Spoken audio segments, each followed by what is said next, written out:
Hello, everybody, and welcome back to Thala Unbound. I am Adrian Bear, and I am your storyteller for this fun game with my awesome cast members here. Thank you all again for joining us, and it's just wonderful to see people every week and to share what we are doing with you. So,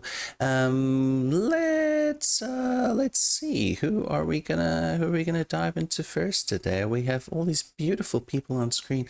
Why don't we say hi to Anne? Hi, everybody. My name is Anne Pierce. Today I am playing Tuxel, the Druid Swamp Elf. You can also find me sometimes doing other things on the Bear Pen, particularly vampire-y things, sometimes at Perception Studio and sometimes over at Hunter's Entertainment. But today I'm fully fine with being underground, surrounded by other ground, and I'm fine with it. It's great. Absolutely. No problems Fine. whatsoever. And also our wonderful Ethan. Well, hello there. I am Ethan, and today I'll be playing the cleric Valentine of the group. Fantastic, fantastic. And our lovely Dom. Hello, I'm Dom. Playing the druid barbarian Chalk, who is now speaking to otherworldly voices. And we'll see how that goes. I'm sure I'm sure they're great. I'm sure they're friends. It's fine. It's no problems. No problems at all. And of course, the wonderful Nas. Hi, I'm Nas. I bounce around the bear pen and the cookout. Actually, the cookout started doing a reveal of a show that I'm on, the Marvel Universe playtest. I'm not saying what I'm playing because I'm playing something weird and I have no idea why Eliza allowed me to do it. I am currently playing Miller, the slightly unhinged fighter monk. Fantastic. Looking forward to watching that, actually. And of course, the wonderful Di. Hi, I'm Di. You can find me on Twitter at Dichromaniac. I'm playing Zashi, wonderful little monk who is very committed to following the rules and doing their best. And they're going to get everybody out of here. And is maybe just a little bit too curious about all the things that are going on, and absolutely is not taking notes about all the things going on with character. Nope, not at all. I mean, you know. And as for myself, as I said, I'm Adrian, and you can follow me on Twitter at the Adrian Bear, and I'm a storyteller here on the Bear Pen, and for this wonderful campaign, and also for Blood on the Bayou, which should start on Sunday. We had a bit of a hiccup last week, but we will be starting Sunday 2 p.m. So if y'all like vampires, tune into that as well. But let's go ahead and dive into today's session, shall we?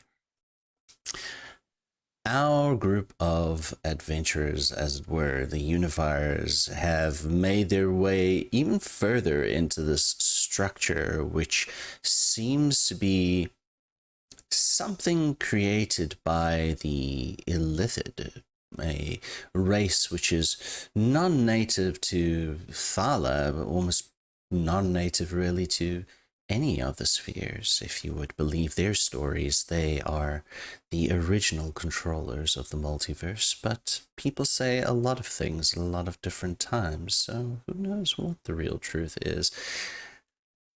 Inside this structure, which is somehow alive at the same time as being a functional thing, unsure exactly of its actual functions, they have discovered giant crystals which seem to give off some kind of energy, which has affected a few of our party members and to potentially unknown results as yet. They also discovered a settlement of sorts which seemed to house illithid thralls, but these people, these beings, were seemingly enacting scenes from past memories or something they would have done while they were alive. Each of them all connected by these very thin strands of red goo-like tentacles to something which is further to the north in this structure.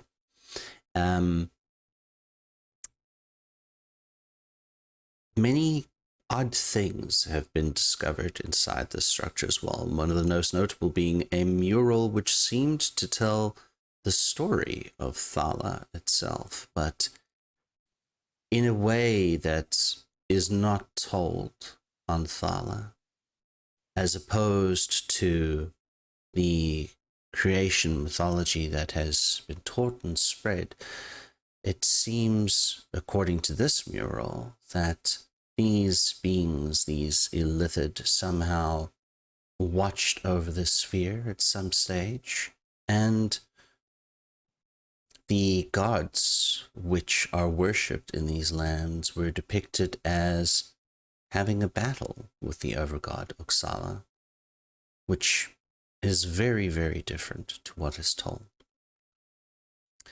Where we had left off our last episode, the Unifiers skirted around the radius of effect of another of these enormous red crystals so as not to risk a further effect. And Chuck had felt a difference in connection. The chorus of background voices that is always with him from the Myconid colony, which helped to resurrect him and bring him into this new form of life, is seemingly absent at the moment. But there are threads and whispers and a general understanding that something is there. Some kind of consciousness or voice that Chuck feels as if he could reach out to. And that is where we open our scene today. All of you are currently standing in the large passageway, having skirted around the edge of this crystal, and are still beginning to make your way further north towards wherever you had seen these tendrils connecting. What would you all like to do?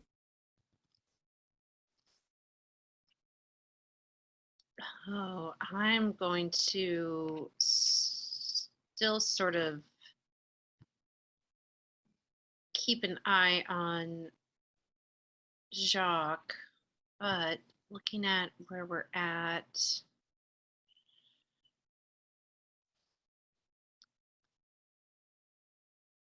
Do you remember, Adrian? I think at some point I had asked last session if there was a specific direction I was drawn to, and I think you said yes, and then I think that was where we you happen to remember?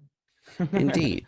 Yes, you are feeling very cold in almost a northeasterly direction. Right. Oh yeah, and that's when, yes, Chachi asked me how I was doing. That's right. because remember I put my hands on your face to try and like figure out what's going Hello. on. And ate one of the mushrooms. Ah, uh, yes. If they were different. For lack of a better direction, perhaps Jacques should lead the way.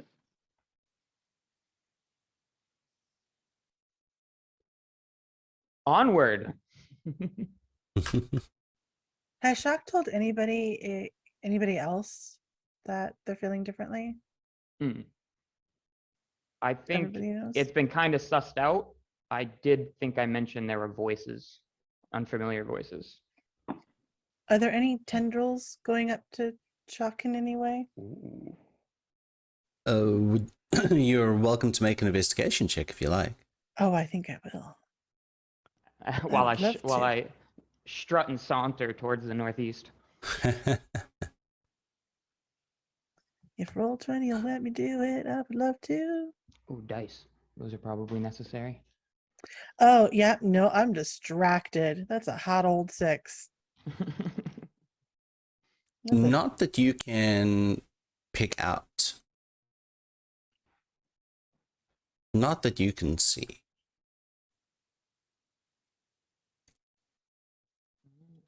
Well, then I'll be glad to follow him down the tunnel. Chalk knows best. All right. Fantastic. So, all of you begin to continue your journey along the tunnels. And it doesn't take too long before you see that the direction that you're headed at this point in time is more of a northwesterly direction. And eventually, you begin to see the telltale signs of another reddish glow, which is, brighter and more concentrated than what you have seen just from the general diffuse light. And there appears to be another chamber in the center of which there is a structure which also houses one of these large red crystals, but the structure itself is also odd. There are a number of different platforms and recesses in it that seem as if they contain almost rope-like what would I call them? Cables in a sense, but still very much along the lines of something that looks as if it is organic, but also very, very hard and stone-like. And it's very bizarre to look at. It's some kind of control mechanism or something along those lines. It's I'll let everybody make an intelligence check to see if you can define any sort of purpose behind this structure. As of now, just Dirty 20. oh, nice. As of now, is there any mechanical effect that I'm aware of, and in terms of dice rolls or anything with my? No. Okay, cool. Is it intelligence? It's 16 Mhm. for Miller. Okay. Ooh, that was all right. Intelligence. 20, dirty 20 as well. Very nice. Just a 6 on my end. All right. Well, the 16s and above for sure are able to get a look at different sections of this structure, and you can also make out that there are a few smaller crystals that are embedded within it. It does not look as if this device was designed for those which are I would need to walk up steps or ladders or something. It looks as if those who would come up there would need to have some form of levitation or floating to be able to enact whatever they wanted to on this device itself. But it's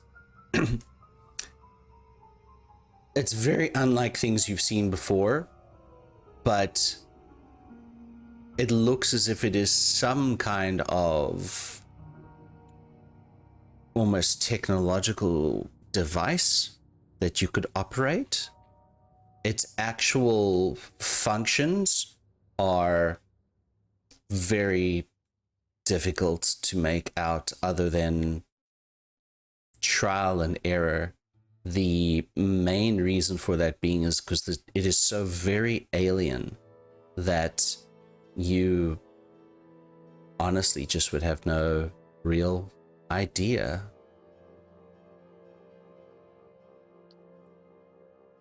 Can I flit up it and go as high as I can go to see what I can see? You can, if you like. I believe, Tuxel, you had already, close to one of the crystals, you had already made a saving throw before, correct?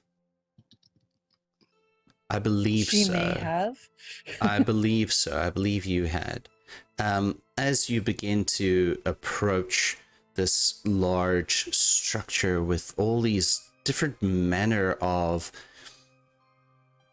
recesses to place your hands in and different very rope-like, organic-like cables to pull and different crystals. The very, very large red crystal does pulse, but you don't feel as if you are affected. So once you have made your save, if you make your first save, you are immune to the effects, but still not entirely sure what the effects are. But yes, you flit up closer to it. And now that you are closer here, how would you like to approach looking at this thing? I think I would flit up and follow what appear to be the cables and the ropes to try and find an end to it or see where it connects to something else. Interesting. There are connections, but they disappear at different points into this almost grown built structure, further up and further down. To yourself, being a druid, being very nature based and having dealt with various different animals and things, it brings to mind the idea of like sinews, perhaps, or I would say make a medicine or nature check.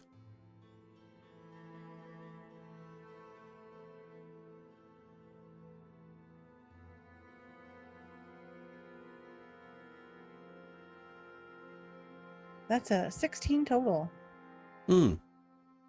Yeah. Sinews, some of them seem to be like sinews that you feel as if this were manipulated in a certain way, it would cause almost like a reflex type effect inside a living being. Some of them, the following up the pathways and such, and looking at the way that they are connected, seem almost like nerves in a sense. Like they are like, yeah, like a nervous system as well. Cool. I'll come back down and come to the group. Did we revisit the idea that maybe we're inside something? It seems not unlikely. As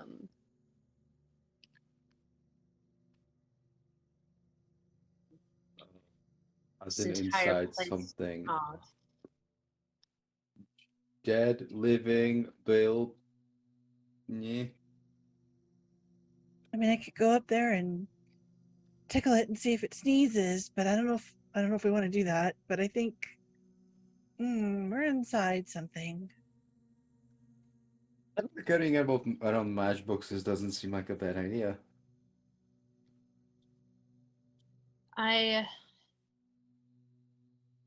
It seems like everything we've been fighting, these red tendrils, and then the settlement group of people long past that we saw, I think Tuxel is right. This place seems to be built on memories, and the things in here aren't real. Oh, don't worry, guys. I got this. Let me just ask. Wait a minute, what? I refer to the voices in my head. Interesting. How shall we go about doing that? Let's say roll a wisdom check, but add your proficiency modifier. Okay. 1 second. You said wisdom? Mm-hmm. And add your my- proficiency modifier. My weakest stat.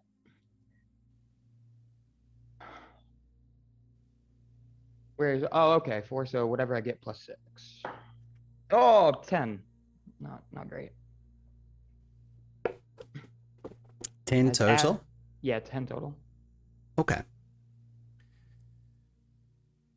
You reach out in the way that you've become accustomed to, you feel natural with, in terms of the way that you communicate with the Mechanolith colony.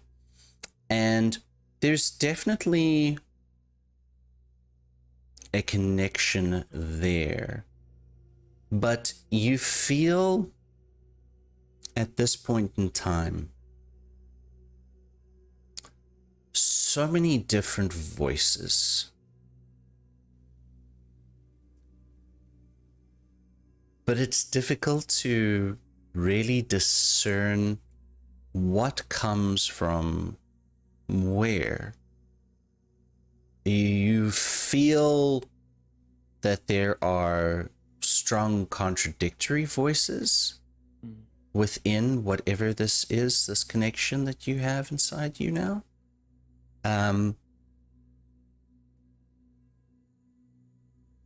And you're also getting a lot of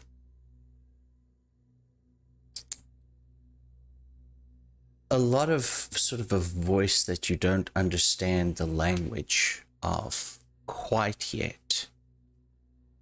Not quite yet. But you feel that you could attempt it again a little bit later. Because it feels like you're just starting to get the hang of it. So a 10 was like your baseline here, and the next sort of connection point check, if you want to make one, would be made with advantage. Okay.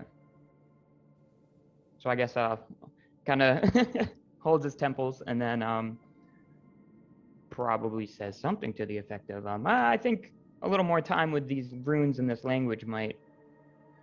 I can't quite understand them yet, but I'm sure there's a couple more crystals here, right? At this point, Miller looks at Sachi and says, I think your pet might have some issues going on. I think that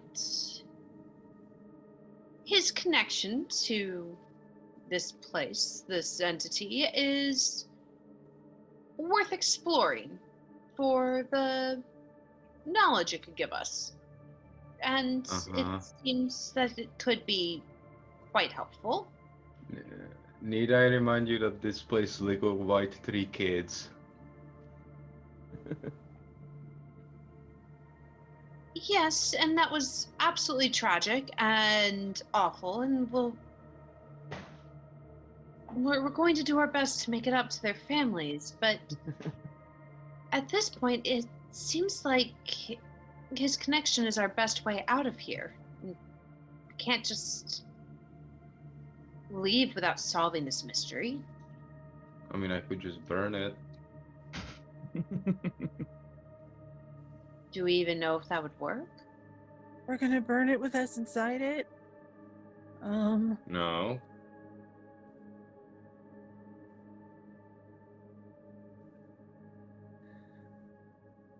This machine, though.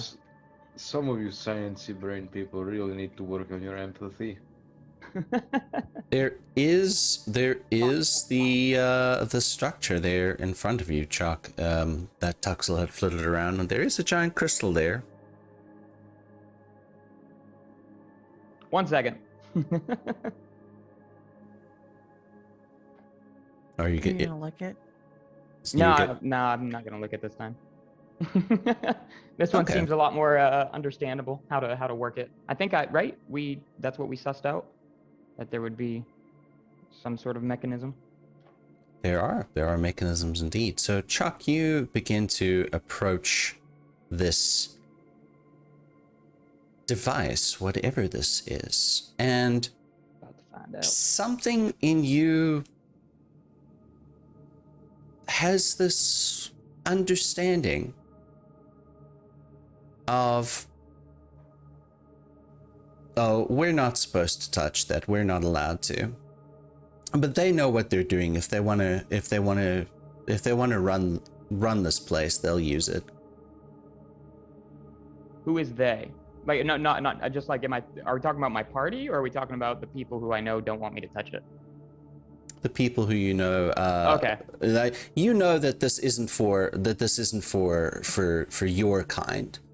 Ah. That's not your function here. You know that's not your function here. You see the very clear sign that says, obey. You don't say anything about it. You see the very clear sign in the crystal that says obey, but you've no desire to say anything about it. But you know that, this is their machine, and this is beyond your mere comprehension, and this is not your place, and you will be assigned a function soon. Probably the most out of character thing Chalk has done. He just turns back around and walks back without touching anything.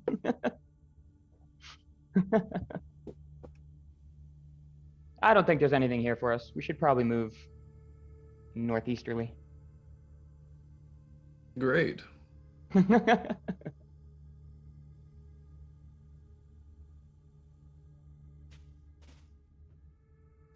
Lead the way.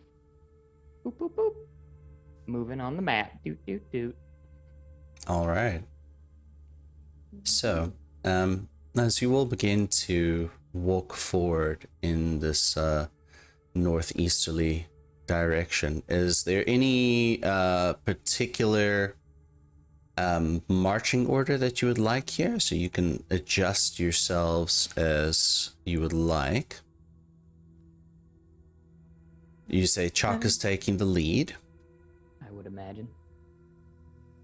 I'm gonna be on the same X axis, or on the same Y axis, but a little bit over to the side. All right. So not in a straight line. They're kind of keeping a rear guard just so no one sneaks up on them. Very good. Now, Huntmaster Zalas is sort of doing the same, keeping up the rear and keeping his eyes out. The corridor in front of you begins to widen and open up quite a bit. And you can all judge from where you are that there is a very large space that you're beginning to enter.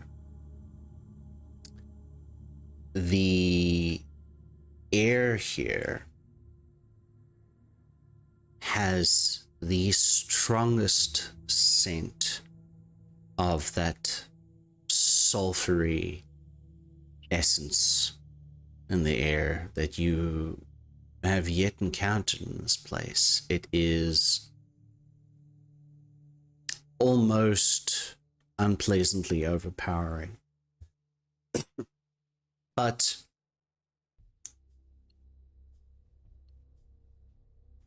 everyone make me a perception check as well.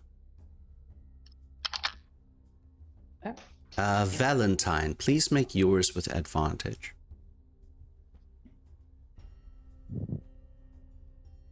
That's only a 10.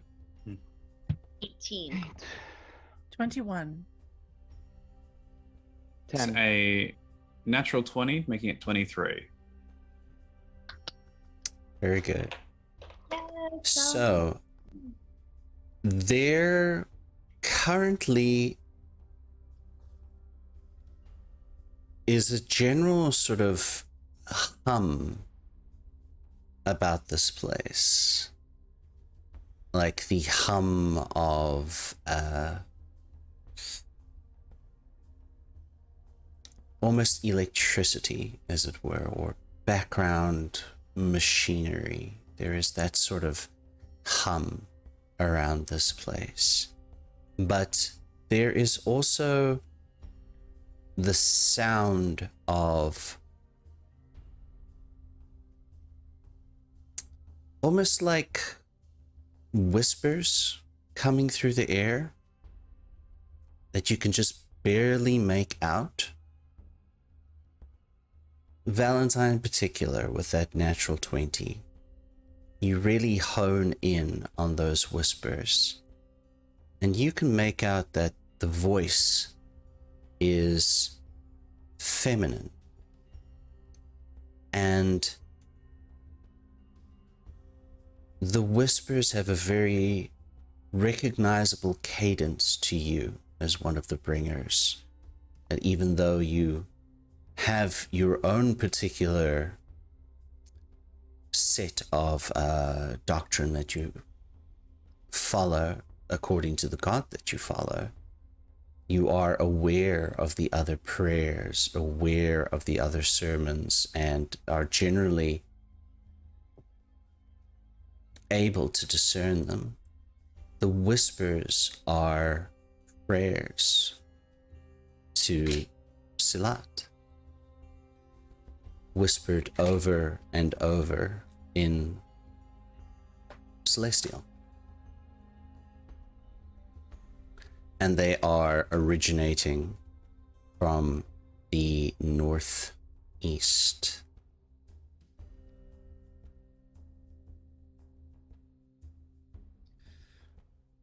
Valentine will simply hold out their hand for a moment, closing their eyes, listening to this voice,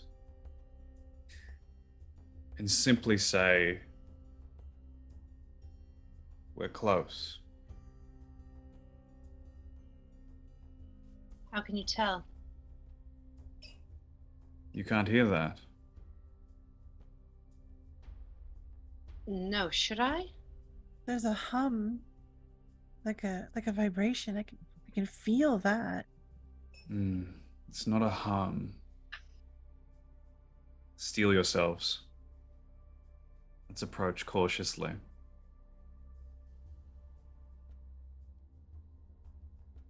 All right. And sort of look over to him with a sort of questioning eye, like, do I need to take a paid part of my notebook and dedicate that to Valentine right now? Follow along. All right.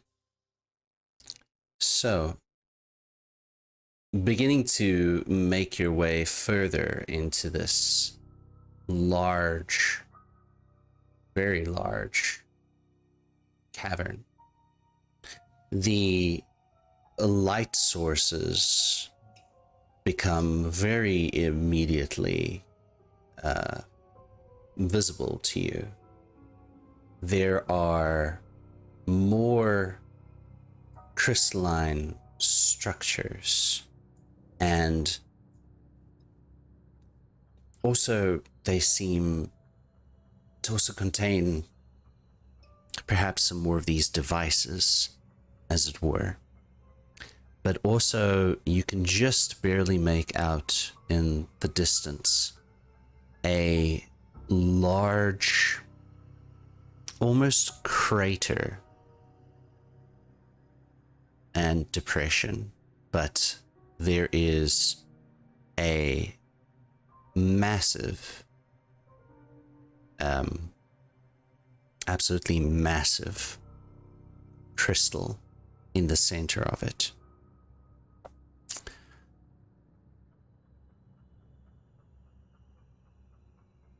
We're going to carry on those perception checks from earlier. You can see in the center of this crystal, this massive one which is inside this crater, there appears to be contained inside of it sort of a writhing, red, glowing, gelatinous mass. But the crystal itself, those of you who got 20 and above on that perception check, the crystal itself, you can make out there are cracks spiderwebbing their way up this crystal, and you can make out a very, from your distance, smallish figure of a glowing, winged woman that appears to be holding onto a sword that is plunged into this crystal.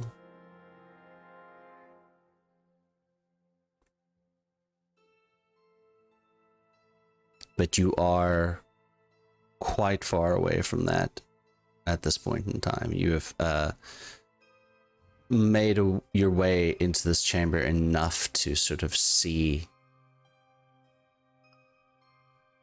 the area itself sort of revealed. So to remind me, only some of us can see that, right? Not all of us. No, you can see the entirety of this chamber, but those of you who had 20 and above are able to make out the figure that is at the center of that giant crystal, because it is quite far away. The rest of you are able to make out sort of like the general structures of what you see here. If I see Valentine see it as well, I'll go up to them. Is it trying to get out? Difficult to say. Or is the figure as well encased in the crystal? Or are they outside of it? They are outside of the crystal. It appears that way, yes. It needs to be contained, whatever it is.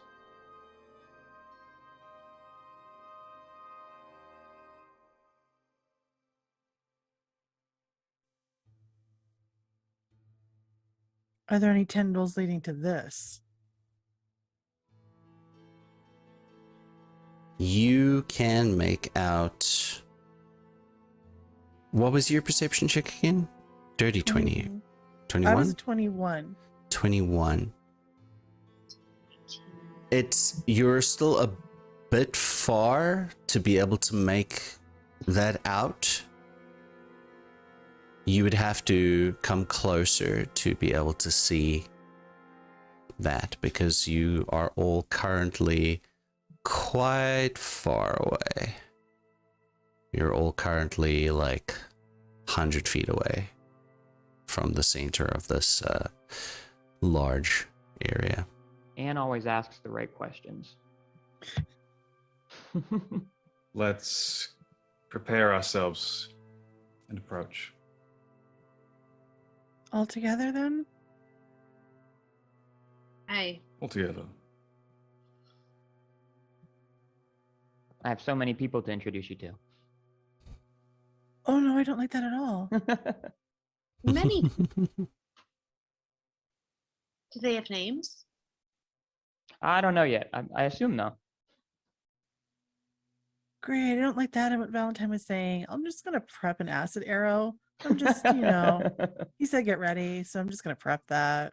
What is the trigger? Should anything come at us, Okay. Fair we enough. get bum rushed, I throw. Fair enough. All right. So, as you all begin to make your way into this large chamber, you are walking up to the very large crater that is in the center of this room. And you can, even those of you that hadn't seen earlier, you can make out this glowing figure that is near the base that appears to have a sword of some sort plunged into this crystal. Now that you have come this close, you can see that there are thin red tendrils that have leaked out of this container and are moving off in different directions throughout the cavern, sort of spiderwebbed along the ground in a sense, almost like sickly veins reaching out from this pulsing crystal and the ooze-like mass within. Is this an appropriate time for a history check? Sure, you can make a history check. Because I have a suspicion that Miller may know who this lady is. Oh yeah, I was But gonna I say doubt it. if you That is don't. a 21. Oh yeah, you know. It's quite evident to all of you, actually, as you had seen a statue of her in the village itself. This appears to be the ancient Paladin Jalan Meeran, chosen of Silat. Is there any red tendrils to her? Make a perception check. Oh, that's good. Let's see, 17, 18, 19. 19.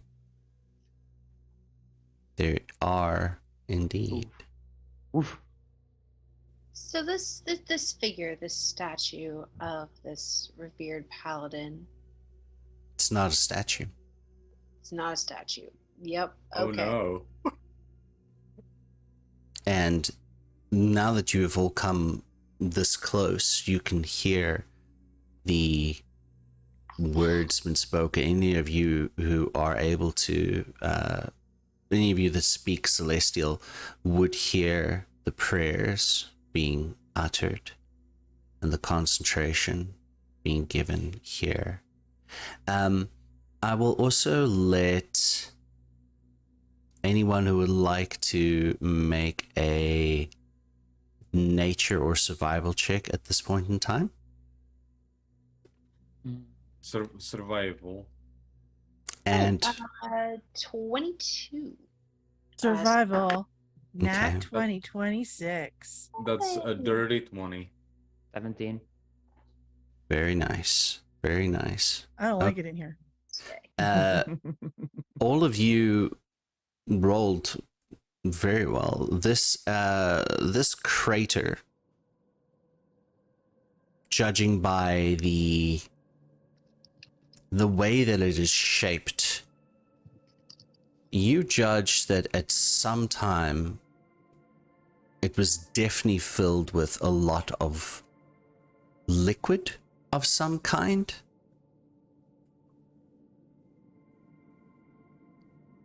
And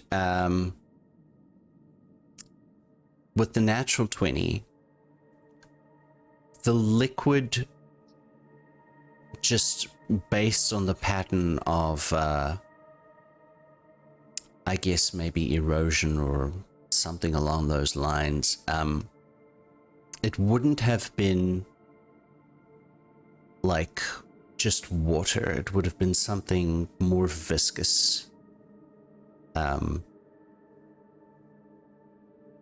Organic, probably. And Chuck. That's me.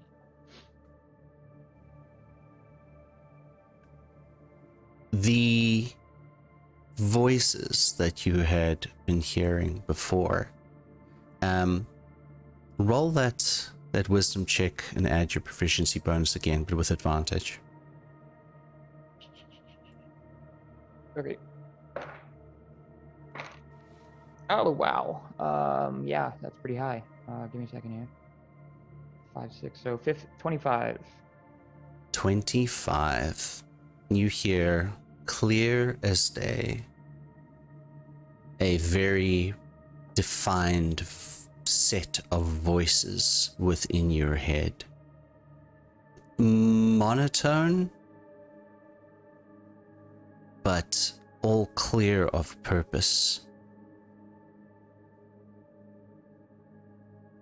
She disrupts the rebirth. Remove this obstacle, Thrall. Question. Yes. How much, how do I put it? Having been in the Bringers, and the myth of Jiren and everything, and the previously held respect and legacy, how, like, is that at all playing on my mind, or is that absent? It is playing in your mind at all. You have been given this directive, as it were. You feel pretty compelled to obey. Would you like to try and resist? Yes. I think this is enough of a against what I feel like I know about myself. All right. To give that an attempt. Make a wisdom saving throw, God. please. Oh no! Natural 1. Natural 1. All right. Very nice. Oh no. Is it? Can I now go like, oh, but I'm a satyr. I have an advantage. Well, you see, the thing is, you failed 3 of the crystal saving throws. So, Yeah, no, I'm absolutely not wanting to make another roll on that. You take 14 points of psychic damage. My favorite. And you begin to walk into this crater to remove the obstruction. Oh, 1 second here. Sorry. No. Guys, I think we gotta get her out of there. What are you Come doing? on. What are you doing? What are you doing? I do not think that's wise. Does Miller have enough common sense? Or do you think I need to roll something to figure out what's going on? Roll common sense. Miller. Roll a wisdom saving throw for me, please. Oh boy. You know, it's funny, for a monk, my rolls for wisdom have been utter poop. Where is the thingy?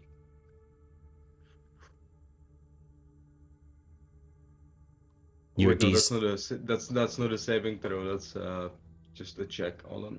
Go away, dice. So I can click the thing. Okay. Here.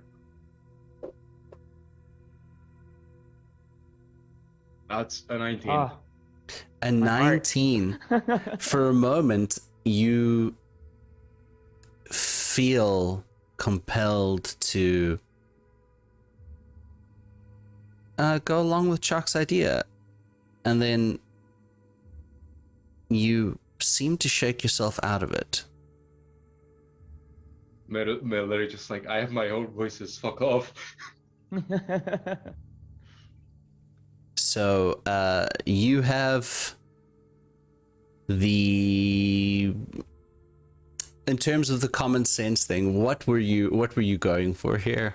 Okay, he sees a paladin doing prayers in front of something that very clearly looks like an infectious tumor. What would he think?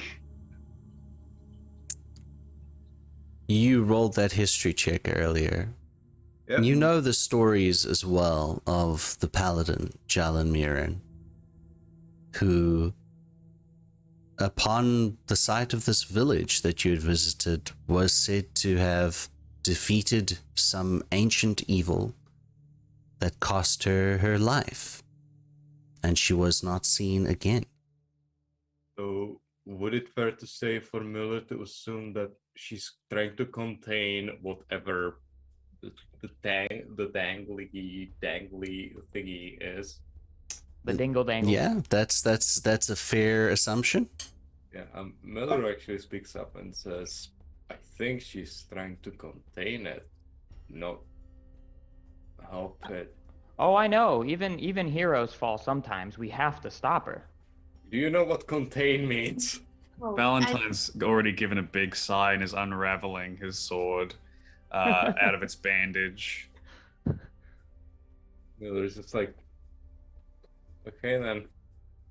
Yeah, because I can hear the celestial, and am I versed enough in the sort of thing that she's doing to know that she's trying to keep this thing contained? It's a good thing.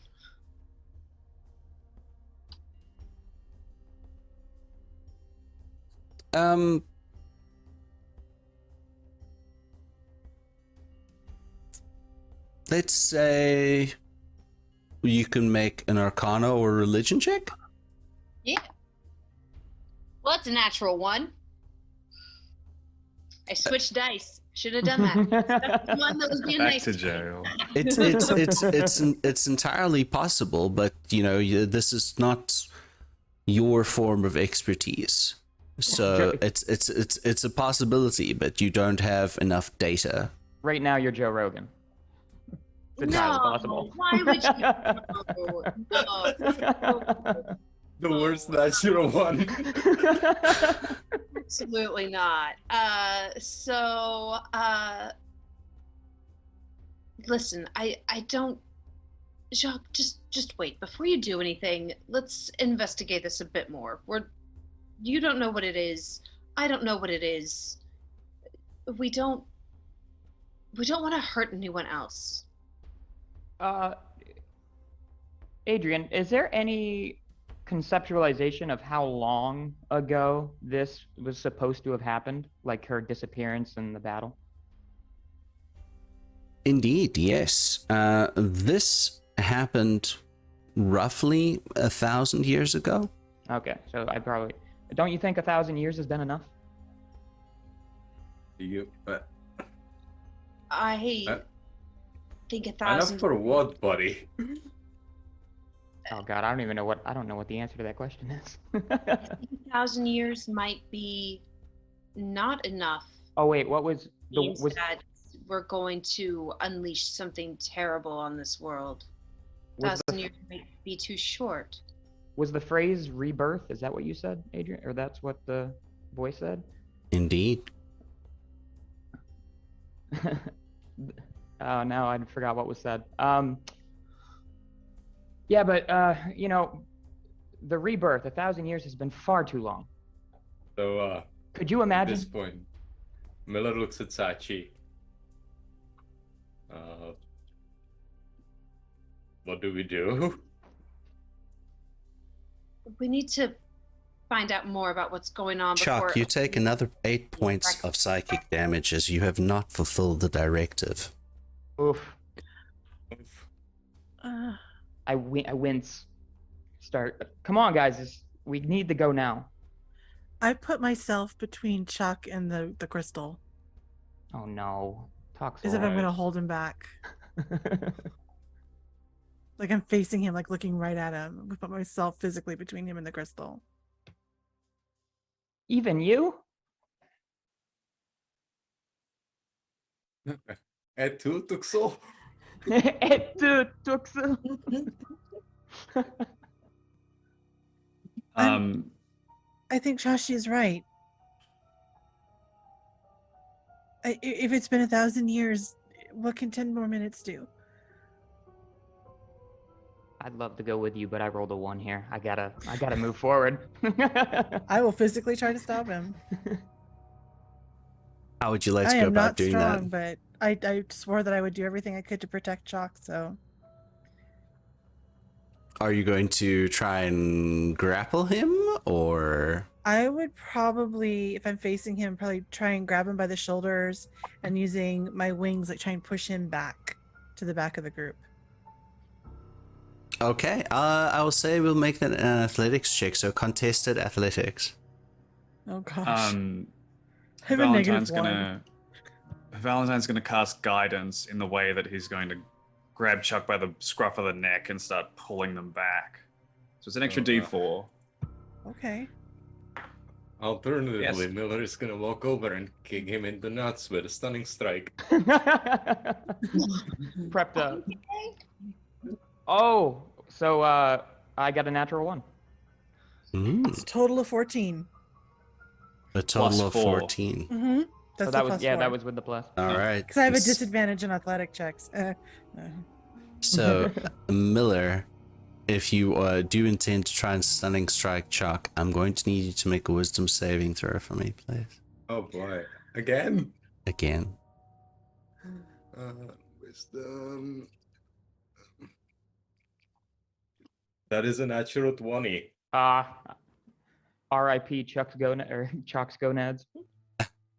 All right. Well, you are going to stunning strike him, so you have to roll to hit first. Alright. Do I get the advantage since he's technically grappled? Not grappled. Just sort of like pulled away.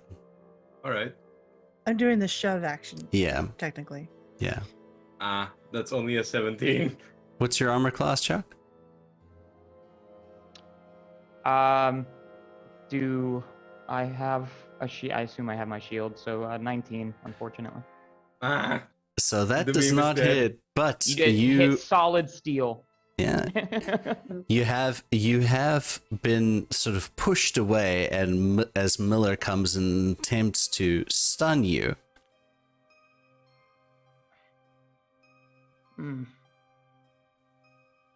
everyone, as this happens, the hum that you were hearing as well, the sort of almost electric machinery hum that is permeating this area, it sort of almost begins to flicker and dim, in that sense of, you know, when you hear that hum of fluorescent lights and then suddenly there's like an interruption, and you all witness the form of Jalan Meeran sort of shimmer almost in and out of existence for a bit, and the crystals themselves that are around you also sort of like dim and pulse, and you hear, all of you hear another voice inside your head, including Chuck. Feminine.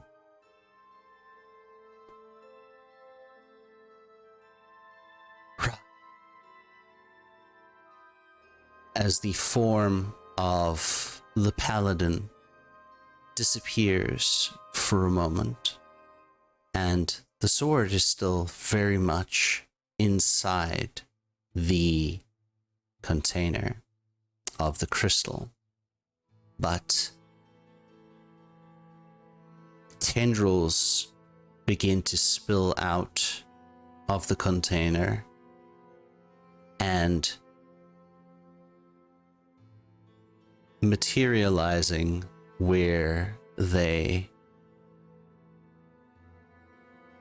land is not the correct point, where they materializing at the ends of some of these tendrils, sort of pumped out of this goo into a form. You see 3 figures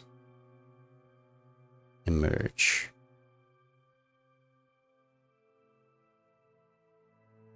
Doop.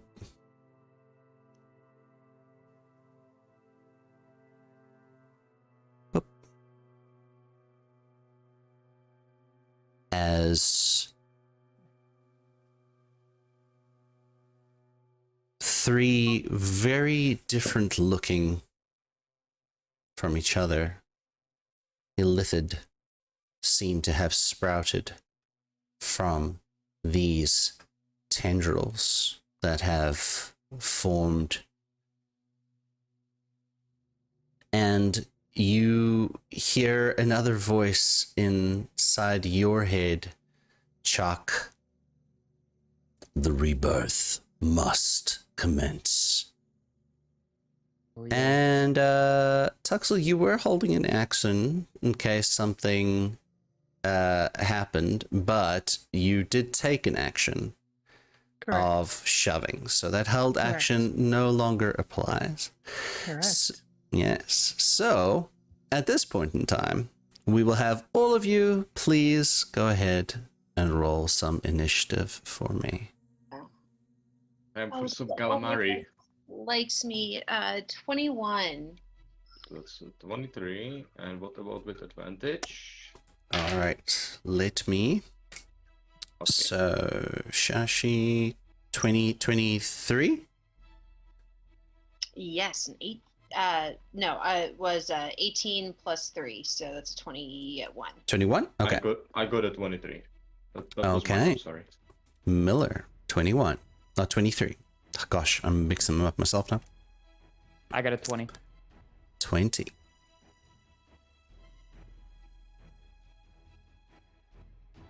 How about Tuxel? I got an 8. Tuxel, you got an 8. Valentine. I also got an 8. Very nice. Oh, boy. Tuxel, what's your dex? 16. Valentine? Well, I only have 10. Okay, so Tuxel will go before Valentine, and I will roll for Zalassier in a moment as well. I'm a little unclear who I'm fighting for. All right. Also a 21. Shashi, what is your dex?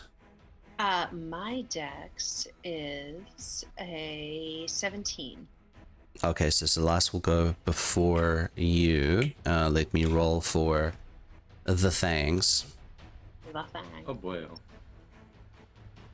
They don't need an initiative. It's Yeah, fine. They can Yeah, time to go make some calamari. Don't tell you I said that.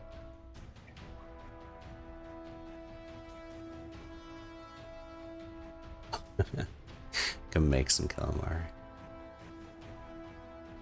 Look, illicit calamari is probably a delicacy somewhere. I don't know mean, where. you know, multiverse, of course it is. Wow, they are What a funny world not that would be. exactly Cthulhu's just getting rolling eaten. wonderful here. What a Well, shame. they all got natural 20s. No, quite the opposite. They're not doing very well on their initiative rolls here at all.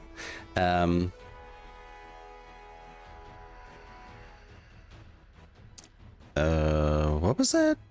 Also, oh my god. All right, okay, cool. So, order of the round. First up will be Miller to act, followed by Zalas, and then Shashi, and then Chuck, and then Tuxel, and Valentine, and then all your baddies. Oh boy.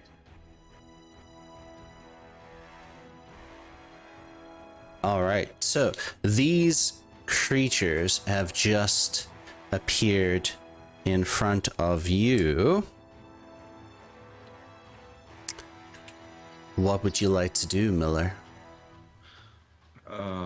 Miller, seeing this, gets a smile on his face because he finally gets to cut someone down. Someone who looks evil. Time.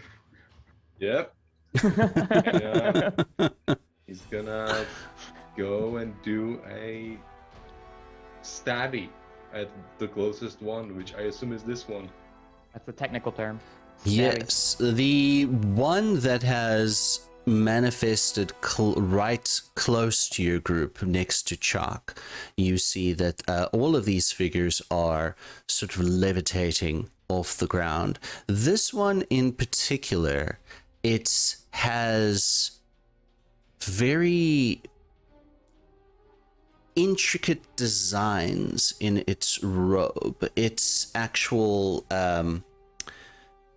tentacles seem larger coming out of its face, and it seems, I don't know, more regal in a sense, if I could classify it as that, as the compared to the other two, which have made themselves appear.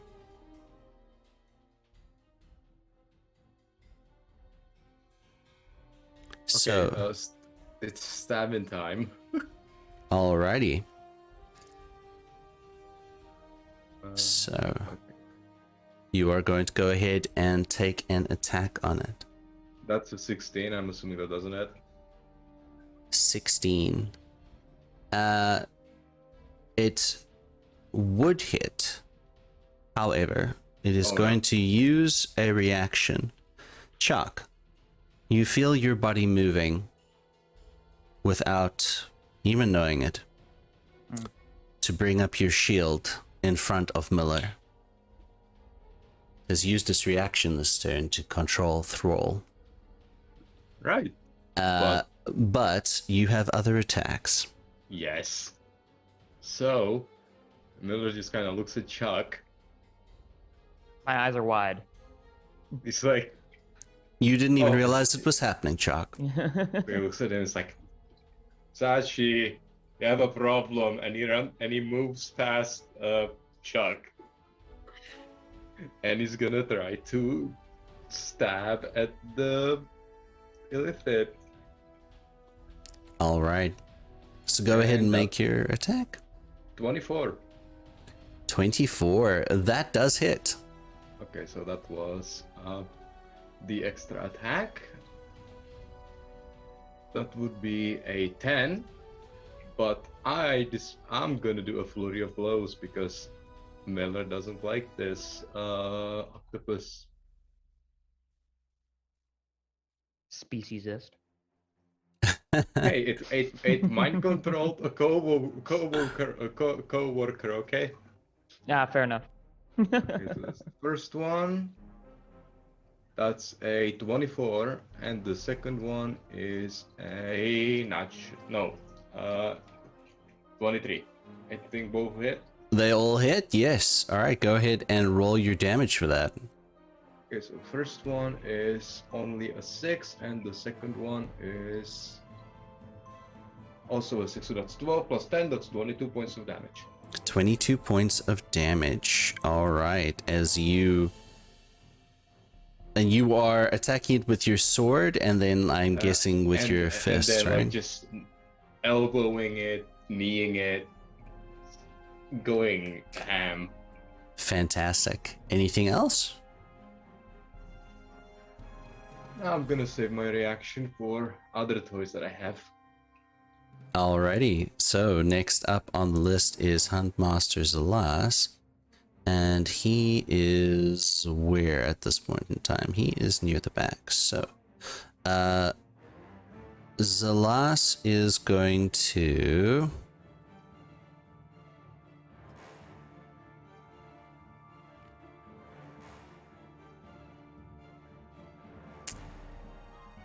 Sorry, there are a lot of things he can do here.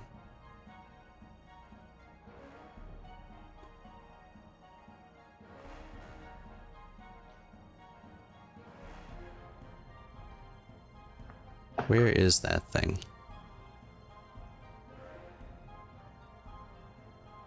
Ah, there we go. Yes. Okay.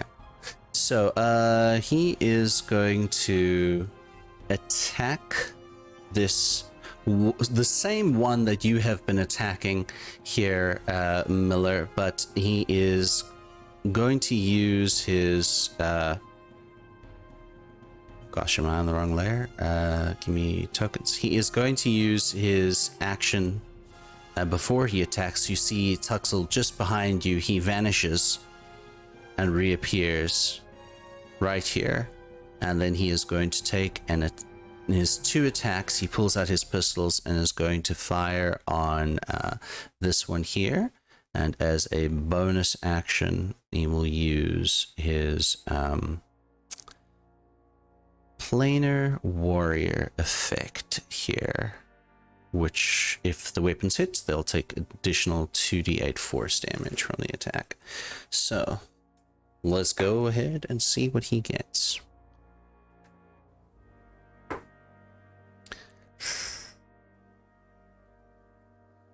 That is crazy. It's wonderful. He rolled low, but he still hits. That's fantastic.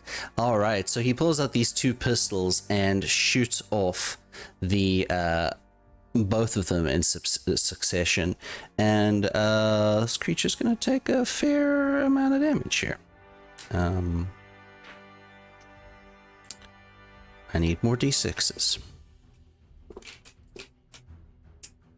Give me one more square one. Okay, and 2d8s. Shashi, you'll be up on deck after this. Yep. Here it is. Okay.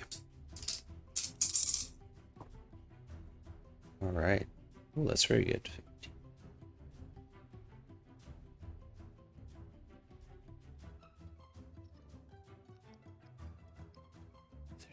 So, Handmaster Zalas sort of vanishes and reappears in the space where he can keep an eye on both of these creatures at the same time, and unloads his 2 sort of like pistols into this creature, doing 31 points damage there. And that was his actions and bonus actions and movement.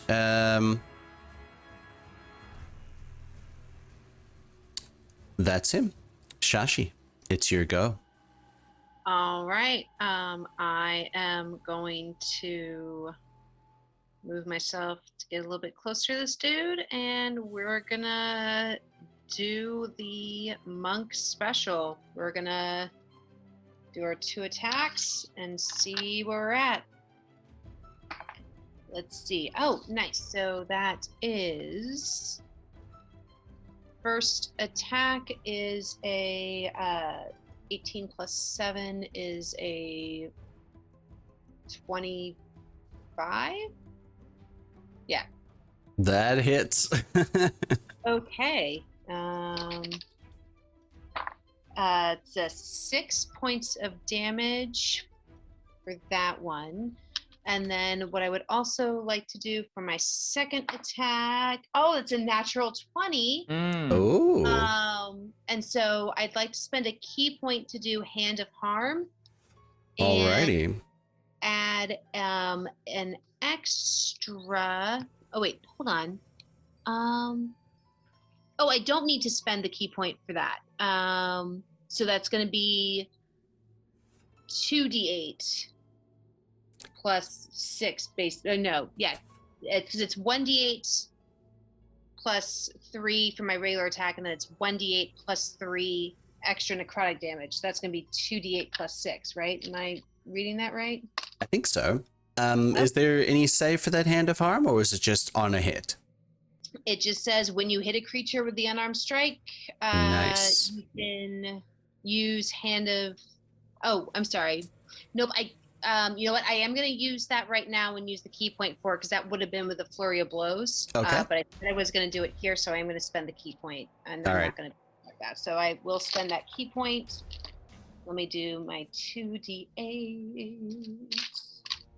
Here you go. All right. So, nice. So that's a 6 and an 8. which is 14, Okay. and then but double it because I was a nat 20, which is a 28, plus an extra 6. So 34. Awesome. And then one more time with my bonus action, I would like to do a flurry of blows. Oh man, this dice finally ran out of the good. The good mojo. Oh shit. There, yeah, it ran out. So that's 4 plus 7 is 11. 11 does not hit. Yeah, I didn't think that was going to. And then so that was my bonus action and my 2 hits, and I think I'm just gonna have to be okay with that. All right, fair That's enough. it. And are you staying put? You're staying where you are, or are you going to I don't want to be? give him an attack of opportunity, so yeah, I can soak up some damage. I'm doing all right on hit points. I will stay where I am at. All right, very good. So, now it comes to the lair actions. Okay, doing this now. It comes to the lair actions now. Miller, make a boy. wisdom saving throw for me, please. Chuck, make a wisdom saving throw with disadvantage for me, please. Why? Is this a magical effect? Not necessarily. Okay, gotcha. Wisdom with disadvantage? Mm-hmm. Oh, this has been going that's so a well natural so one. far. Ooh, Okay. no. Oh no. Wisdom. Please don't make me. Oof. Oh, I got 11 both times, so 13 total. All right. So, Chuck, you yourself and Miller, your body reacts without thinking, and both of you please make a melee attack against Shashi. Oh no. Okay. Oh no. This is for all those Miller's gonna be This is for all those Miller's gonna healing be so hands. pissed. That's a dirty 20. I am so sorry. What's your armor class, Shashi? Yeah, it's not that. It's a 19. Okay. Oh To no. hit. Wait, so Braces of defense. what are you hitting me with though? Oh no. Honestly, it's Miller is a Kensei monk. I'm sorry.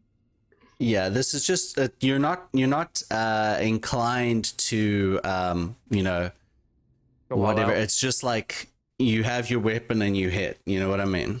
Yeah. I hit. Please slow low. Okay. Okay, that's only an 8. That's the lowest I could go. Hey, okay, that's all right.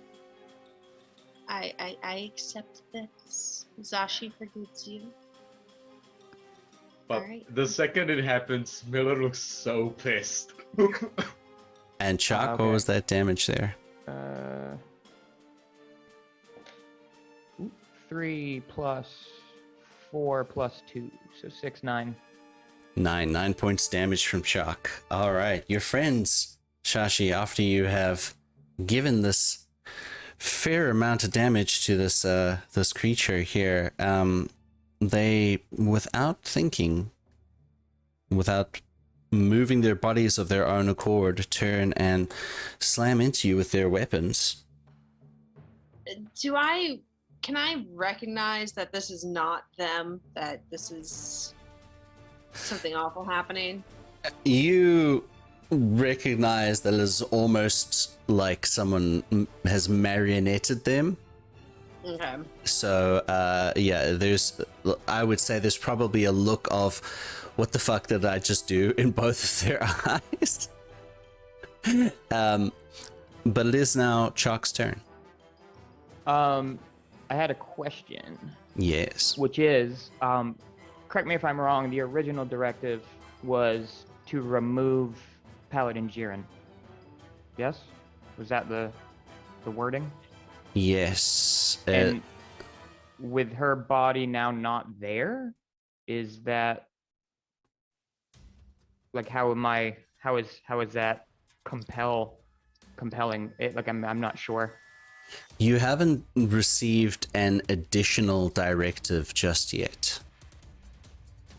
Because unfortunately, a reaction was used up to make you defend instead of issue you a command. So I don't feel that I otherwise am feeling pretty normal about my intent? Okay. All right. These things are attacking your friends, and your body's being controlled in weird ways. I'm not happy. All right, I guess I will... Oh, sorry, Miller, at the end of your turn, please make me a wisdom saving throw. Chuck, at the end of this turn, you can also make me a wisdom saving throw. I hate How do you wisdom mean at saving the throws, end I of the fucking turn? hate Like when them. I'm done with Yeah, my action? yeah. Okay. That's only a 7. Okay. We're not doing well on these saving throws, man. I'm a monk. How is it that there's some shit?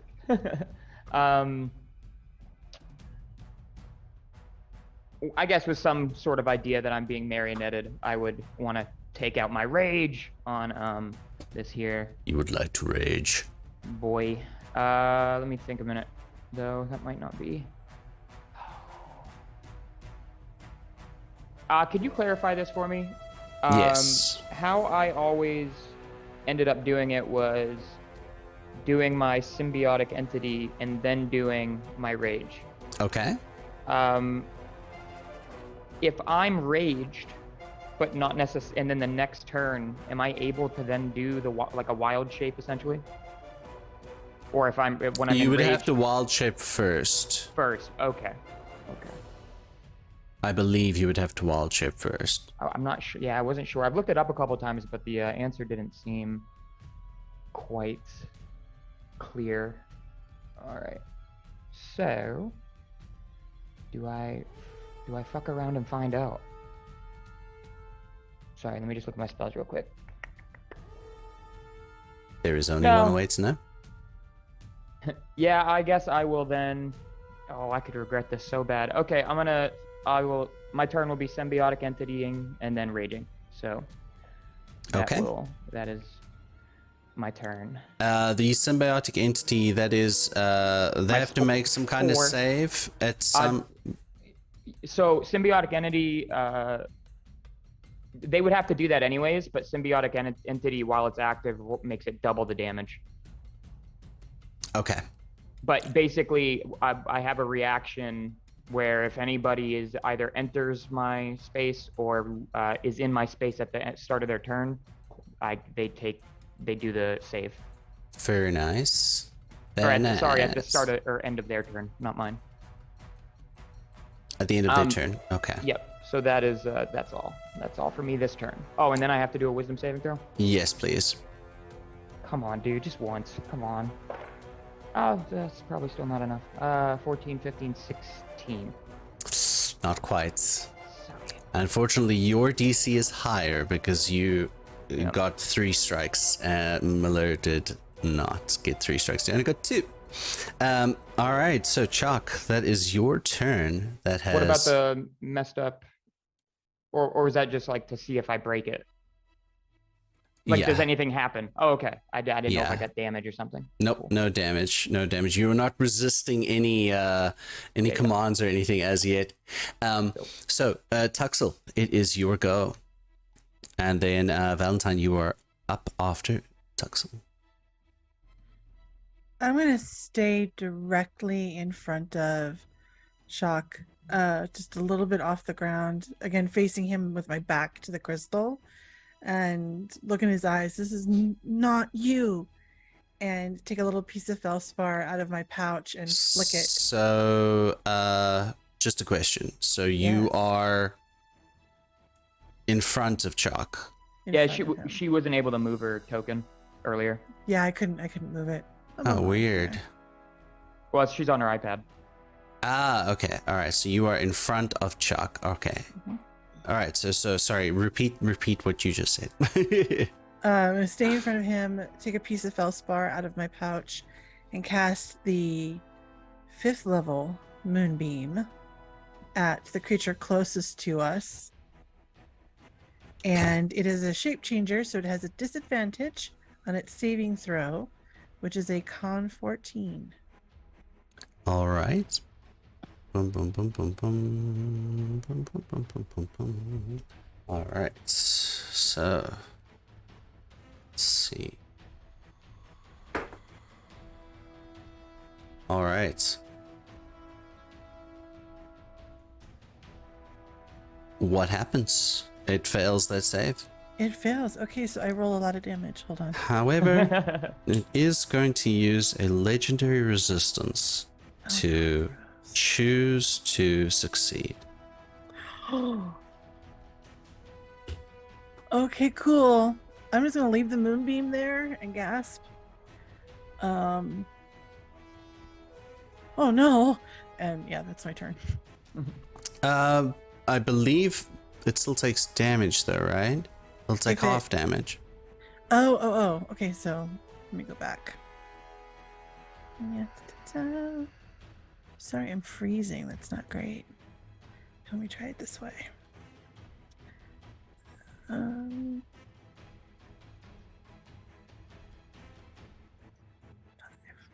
Roll.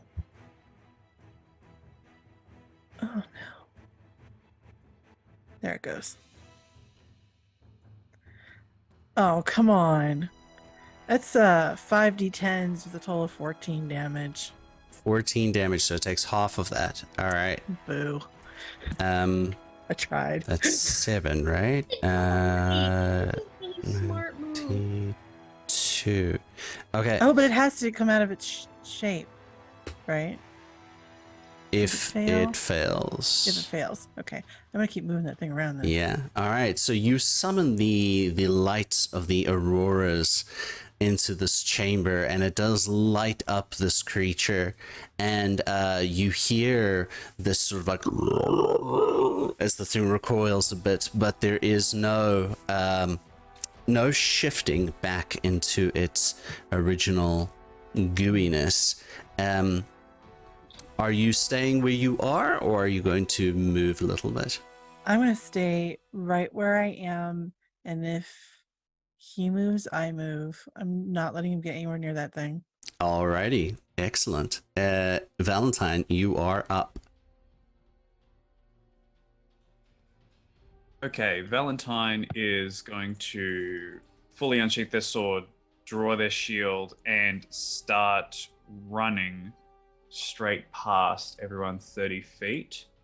They're going to move here, sort of taking cover behind that stalagmite as best they can. And as they're running, they're going to pull into themselves again, drag out this shadow, and throw it across the ground. It sort of takes on a liquid form, moves itself along, very not unlike the tendrils in sort of a way, but moves very quickly up towards this illithid.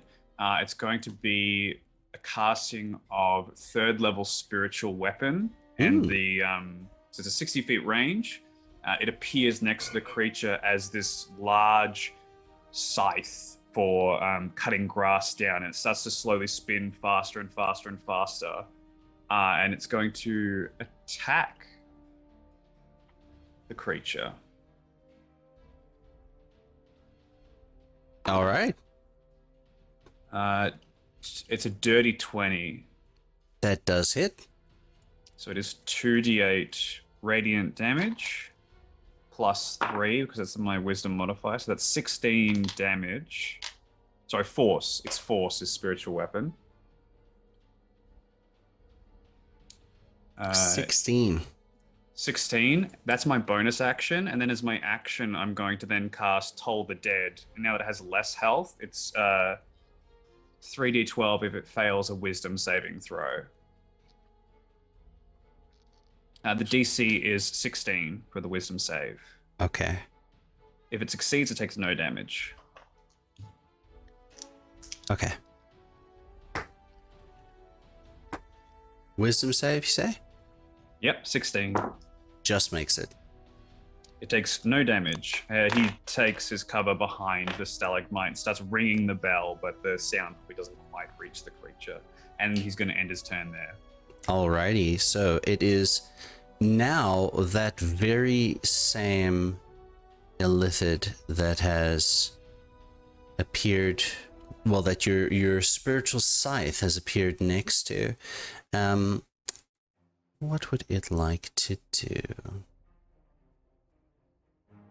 Something friendly?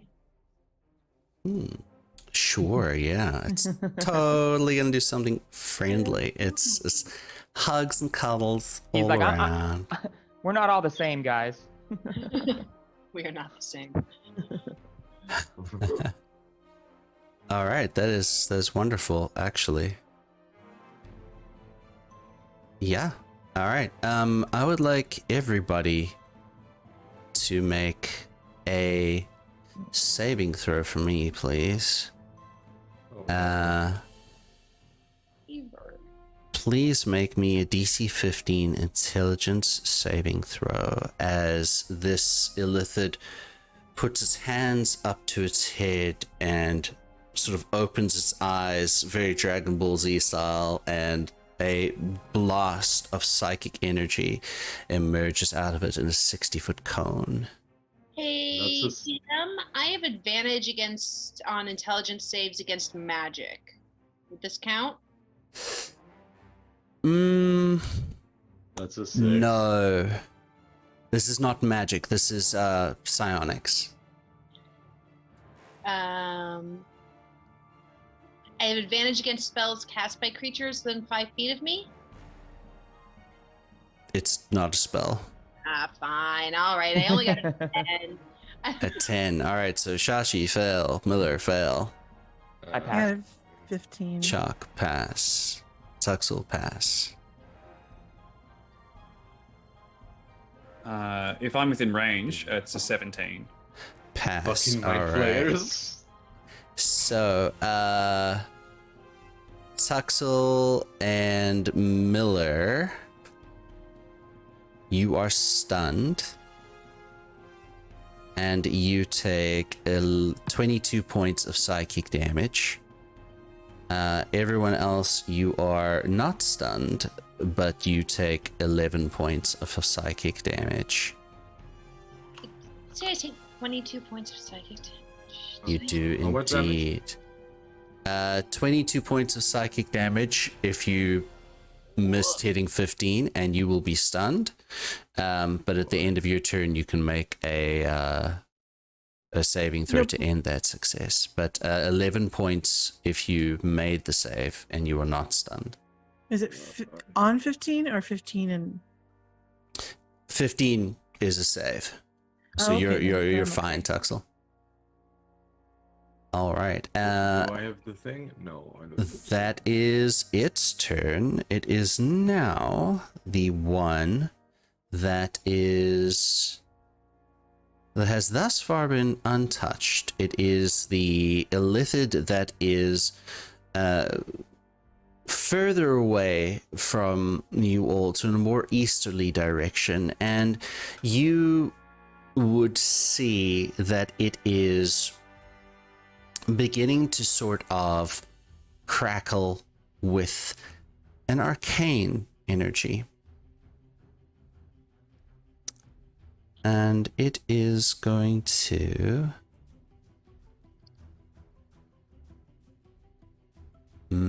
what would be fun? Things you don't want your DM to say. That would be good, actually. Yeah. How many can it get in the... It is going to move first, I think.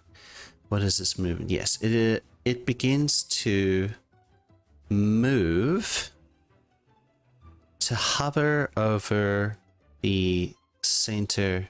I believe that's, yeah, that should 5, 10, 20, yeah, it can move there. It begins to move to hover over the center by the stalagmite right here. And I need everybody to please make a, I believe it's dexterity saving throw. Except those who are stunned. You are stunned, so it's auto fail for you. Evasion. Well, you're stunned. Oh. You're stunned. You can't evade something. You're stunned. Yeah, a dexterity saving throw, please. As it is going to blast you, those of you in a line there, with the lightning bolt. This is an effect I can see. It is an effect you can see. Doparoons. We really are all in a line, aren't we? Yeah. God. We really Yeah, Very, very good at making conga lines. Mm-hmm. Yeah, that's a 6, unless they're throwing a lightning bolt with a plant. But I probably not. So that's 6. Yeah, probably Yeah, not. no. A DC 15 is what you're trying to hit here. Yeah, no, that didn't do it. Yeah. I'm very sad about this. The advantage Alright. saved me from a natural 1, though, so I guess that's okay. Which is good. All right. So I will roll the damage, and then you will tell me who made or did not make that. As soon as this freaking thing loads. Sorry, Adrian, the last attack was psychic, right? Yes. Okay.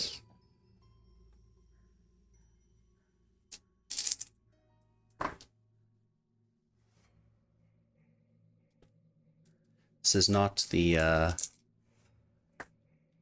best I've ever rolled. I'm all right with that. So if you failed, so if you rolled less than 15, you would take 27 points of lightning damage. Jesus If you Christ, that's passed, you would take 13 points of lightning damage. Oh, God, that's As exactly it- the number I didn't need. Oh, Slams into you. Uh, Oh no, this is about to get real bad. It's about to get real bad. Remember that And, day we all dived in the belly of a beast caverny thing? You remember that? And as it takes its turn, it is now the one that is closest to you that is going to take its turn. he rolls a, they rolls a con saving throw. All right. It fails. What happens? Let me check. It would have been so much better had I not just taken all that lightning damage, but I just roll a 1d6. plus You know 2. what? It's actually going to choose to succeed. Oh, then yeah, it doesn't take any damage. Because I have 3 legendary resistances, I may as well use them. It is, however, going to take its turn. And what is it going to do?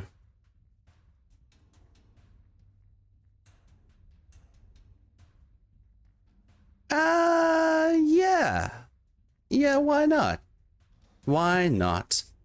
It looks to you, Chuck. And Oh no. you have the thought in your head of, you will do, Thrall. And it is going to attempt to get you with one of its tentacles, because it wants to get a little snacky snack in. There's a 10-foot range, yes. So, what is your armor class? 19. Yeah, it makes it with a 25. So, it is going to grapple you. You are currently considered grappled. And you need to make a DC 17 intelligence saving throw. DC 17. Yes. That's a lot. It's a It high is number. indeed, yes. I did not make it.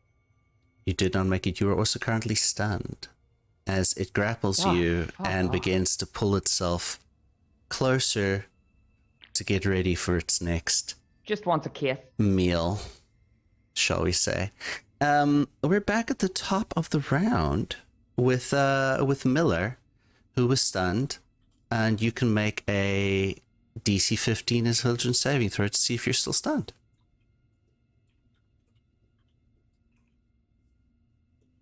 No, it's not. I'm guessing stillness of mind wouldn't help me here. Yes, it would. Would one action and then would me using that one action count against my extra attack? It would indeed. Bummer. Did I wait? Oh wait, I used my action surge already. Bummer.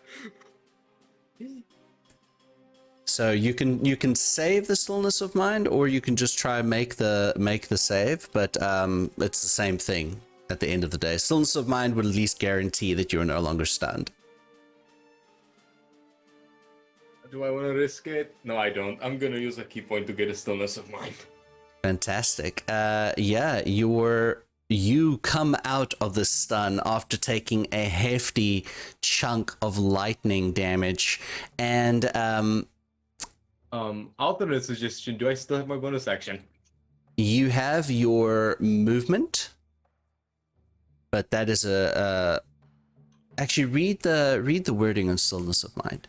Oh no, hold on. I think stillness of mind is only charm to frightened. Yeah, charm to frightened.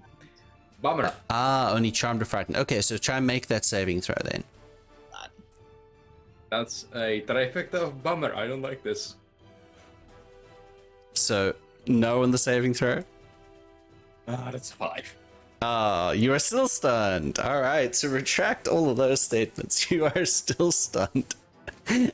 And that moves us to Huntmaster Zalas's turn, who sees that the situation is pretty fucking dire and says, fuck.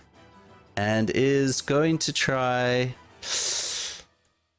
and help y'all out here.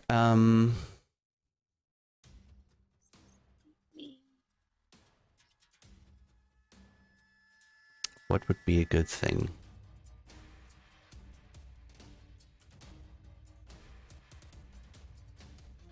I think Zalas is going to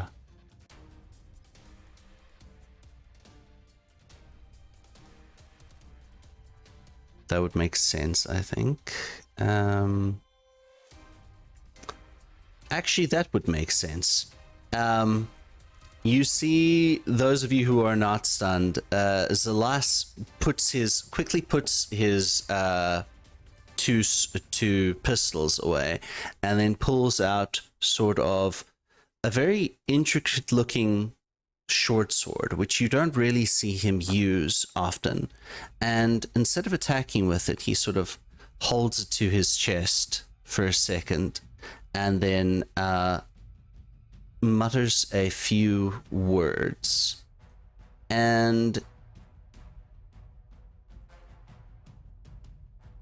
you see that the sword flashes, and all of you feel a wave of healing energy come over you, as Zalas has just used his only wish on the luck blade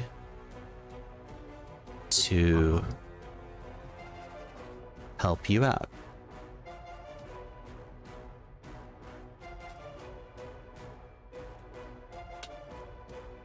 Because, yeah, you'll learn a bad way. And he uses his wish to cast the heal spell on you. All of you feel a wave of healing magic rush over you, and you regain 70 hit points. Oof. No one is diseased or blinded or deaf. Okay, it does not undo any mind control stuff, but you do feel healed. That was his action, though, and he is going to move back 5, 10, 20, 20, 25, 30, and take a position here where he can act better. Shashi, it is your turn, and you are stunned. So please make an intelligence saving throw for me. DC 15. Natural 20.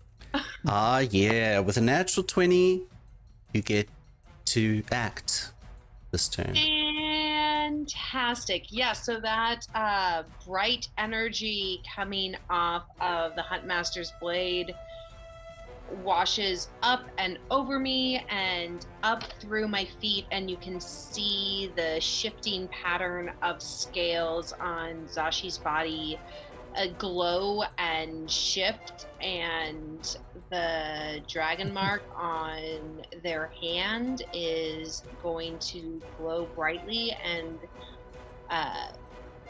shift up over their knuckles. And we're gonna do the monk special one more time, punch punch, and Heck yeah. see where we go. You know, it's worked out well for them so far. It's a 17. 17 does hit.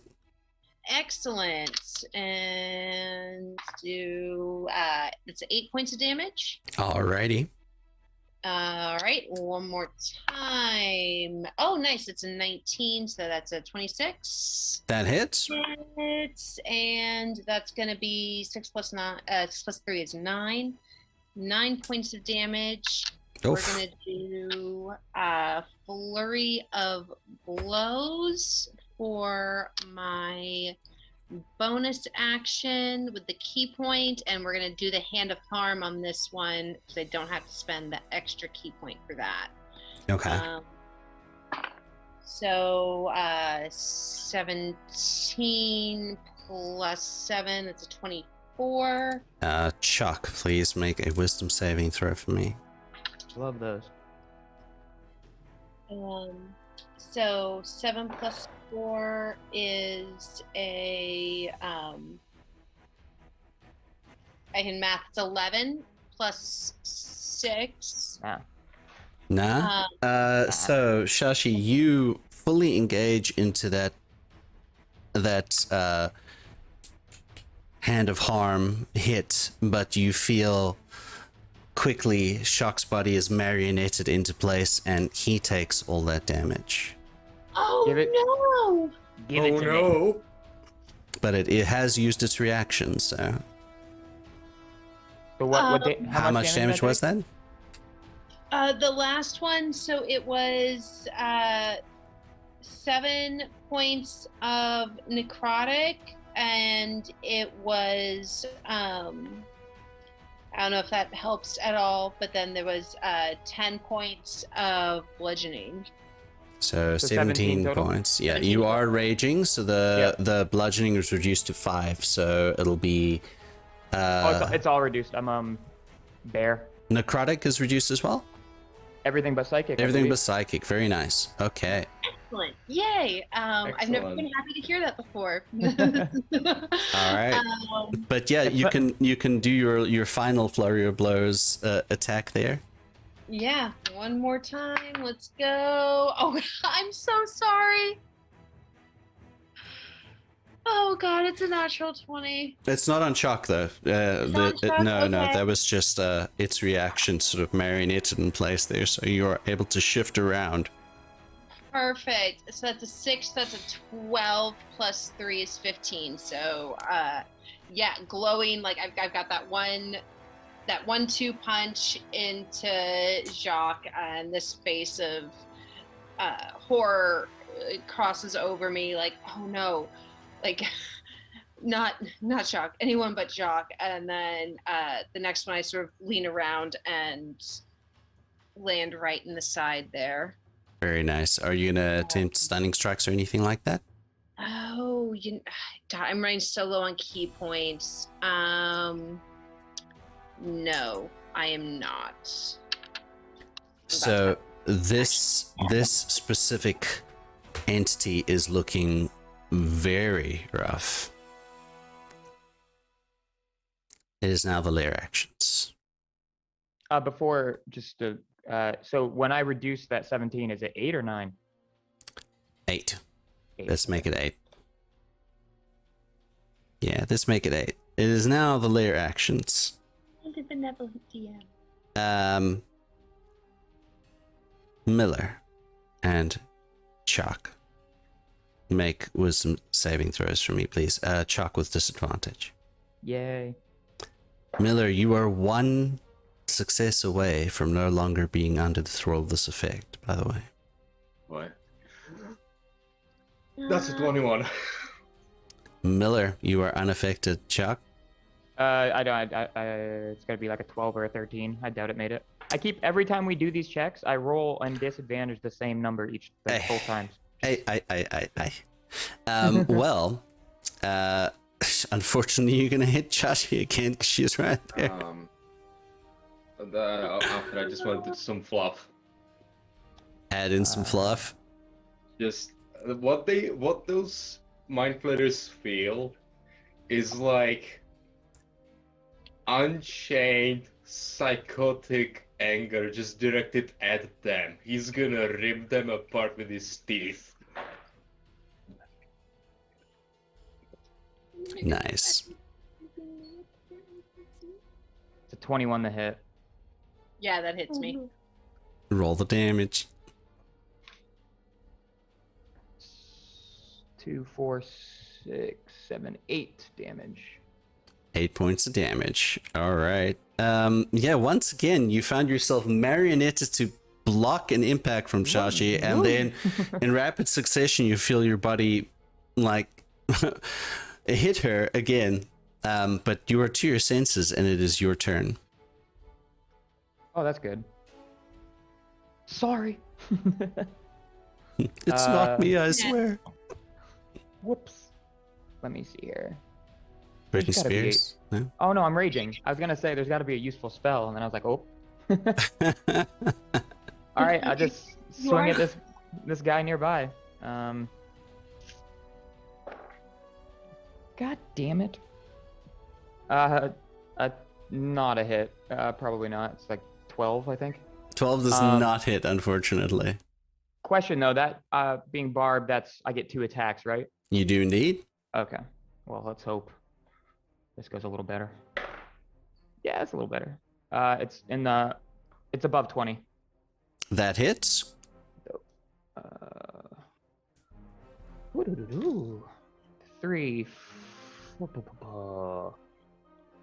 3 plus 6, 9. All right. Describe to us how you kill this. Oh man. Ulitharid is what they're called. Ulitharid. Either way. In light of all this marionetting, I guess I just take all of that anger out with one big, heavy, vertical swing. Calamari time. Calamari Just time. Sever this thing into it. We bisect it. I don't know which way. Is laterally this way? I want to use the word laterally, but I might be incorrect. I think here. that's correct. No. Yes. It. Laterally? I think that's right. I think that's right. Let's do a quick Google search. So you take out your anger and your rage at being used by these things, and you slice it in half, and there is not what you'd expect inside. It's the two halves seem to dissolve and retract back into this red tendril as it moves back and rejoins the central mass inside the crystal.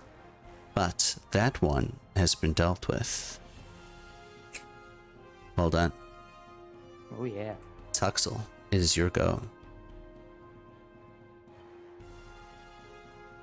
Oh, sorry. I still have movement. Can I move Yes, towards... you do have movement. I want to move towards the closest other homie, the one that's floating. How high up is he, by the way? He's currently, I want to say around, well, he had to get the lightning bolts. He's not super high up. He's only like 5 feet off the ground. Okay, I'm as close to under him as I can get. He, they. Ugh. Yeah, I was gonna say. I don't know this octopi's pronouns. Pull him down. Yeah. I don't know if that's ever defined. Like, I think mind flayers think they just end up with no gender at the end of it, don't they? Maybe. I don't know. That's a very interesting question. Either way, you move up to it. We'll go with it. Like Tiamat. Yeah. And you were going to... So you move up right in front of it? Yeah. Well, Oh. like, yeah, if not under, I'm gonna grab its Alrighty. ankles. Alrighty. Tuxel, it is your go.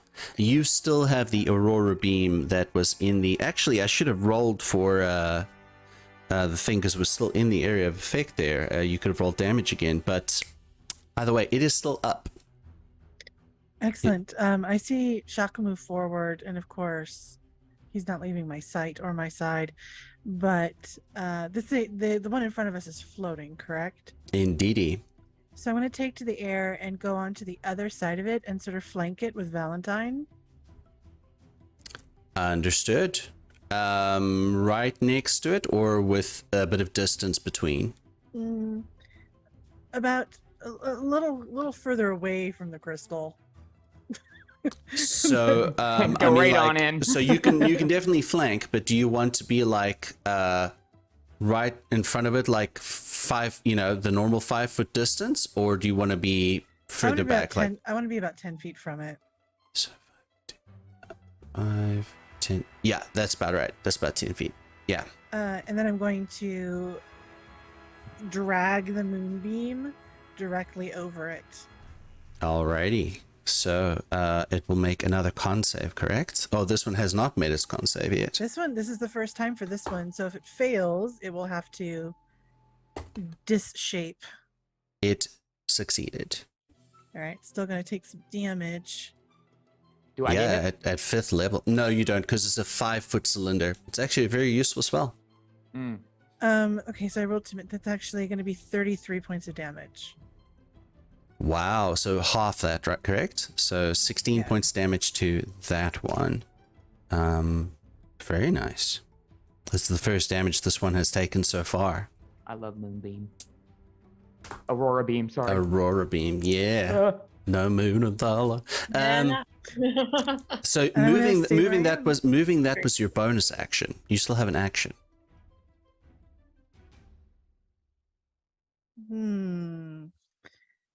Then I think what I will do, because this is feeling a little personal now. It's just feeling a little personal right now. A little personal. I'm going to activate Primal Savagery. Oh yeah. What does it look like? It's not cute. So this normally beautiful, elegant, soft, elven featured creature with these beautiful iridescent wings all of a sudden gets these like double, triple rows of teeth, and the nails sharpened to what look like almost like stingers. And you almost see like a little bit of venom dripping off the ends of her fingers. And I turn to the one between Valentine and I and hiss. Nice. I just have this image of like a dragonfly predator combo here going on right now. Very nice. I love it. If anyone, It's the Tooth Fairy. if anyone watching this has the urge to make some fan art, please do so. I would like to see that. Valentine, it is your go. How high up off the ground is this creature? Is it just hovering slightly above? Is it Just slightly above. It's about 5 feet. excellent? Valentine's going to run next to it, and we're going to take a risk. He's going to reach up, his hand sort of enveloping in shadow, and is going to try and grab the ankle of this creature. And I'm going to upcast Inflict Wounds to 6th level. Nice. Very nice. So you roll to hit, I believe, yeah? Yeah, it's a melee spell attack. So 21 to hit. 21 does hit. I just need to... Okay, yeah, no, that doesn't count. Yes, 21 to hit. Hit So hits. that is 8d10 damage. Ooh, Girl. Oofed. I'm glad I'm a tank, because I'd never roll those big numbers. Ooh.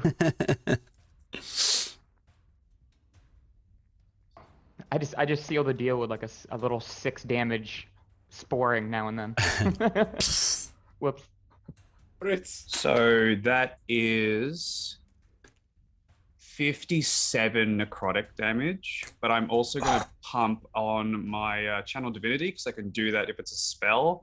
So that turns it all into 84 necrotic damage in total. And Valentine's just going to say, "You will not escape me." Grabs onto it and pumps this necrotic energy straight into its body.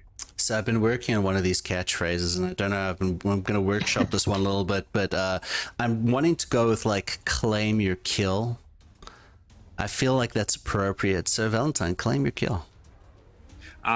He, with the moonbeam, how I imagine it is his skin starting to, or like the rubber of its flesh starting to peel off slowly and illuminate while it's being dragged down into the ground, almost like he's ripping it through the moonbeam to drag it through until once it hits the ground, even the goo itself is just ash and dust as he just slams it down. That's beautiful. It's poetic. I love it. And then the spiritual weapon will attack as a bonus action as well. Excellent. If a 17 hits, it's another 2. 17 does hit. Okay, so that is 13 plus 16 force damage on that one further away. And that'll be Valentine's turn.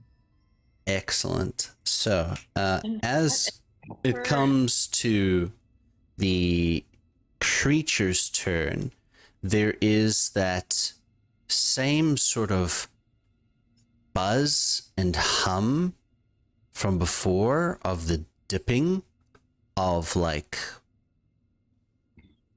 an electric power source, if you will.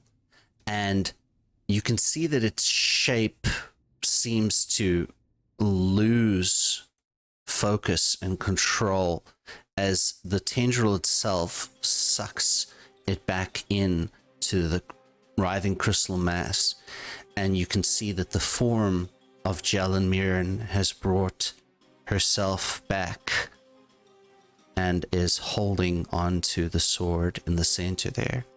So the sounds of combat begin to fade, and the form of Jalan Meeran has returned, glowing and not really ethereal, but glowing, a winged elven woman who has her hand tightly clasped around a sword that is plunged into this crystal. And her prayers begin to come back, but something more as well, as the lilt and tone of her words begin to enter into your minds. All of you begin to see images. The story of everything that took place here. There are flashes of Jalan being given a divine mandate, making her way to this very mountainside and finding her way into this place that had been the home or colony of these illithid at some point. You see images of a pitched battle being fought with many of these illithid, Jalan slicing through them with difficulty, but coming eventually to this area that you are at now, where you see in this crater that at that time had been filled with a sort of viscous liquid, a pulsing giant brain. And in the center of the crystal, at that stage, not even a fully formed crystal, a chrysalis of sorts, the writhing red gelatinous mass that this elder brain had begun to fuse itself with, to create something new. You see tendrils shooting out from it, attaching itself to other members of its hive, pulling them in. And Jalan, on the edge of death, engulfed in a pure marble white colored flame, speaking a prayer and thrusting the sword Ishkel directly into this forming crystal chrysalis. The structure itself shaking and moving until her essence fused with this new being to forever contain it within inside this crystal. More images flash into your mind. The three Hag sisters being given knowledge of great artifacts that were at their fingertips right below this mountain. And should they desire these artifacts or access to them, all it would take was a simple pact.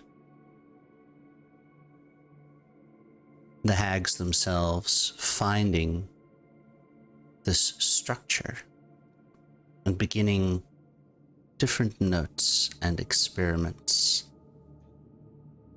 unfortunately disturbing the sanctity of the spell that Jalan had infused upon her soul and upon the sword, allowing the creature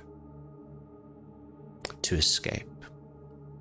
Its confusion and having two overriding sets of dominant consciousnesses within it, leading to the memory of Jalan acting out and attempting to save the captured girls, and indeed succeeding for a short time before the more animalistic lack of consciousness took over the ooze, absorbing the unfortunate captives and absorbing the hags themselves. And then you hear, as these visions fade, spoken out loud by Jalan herself, I can no longer contain this evil. I do not have enough strength left within me.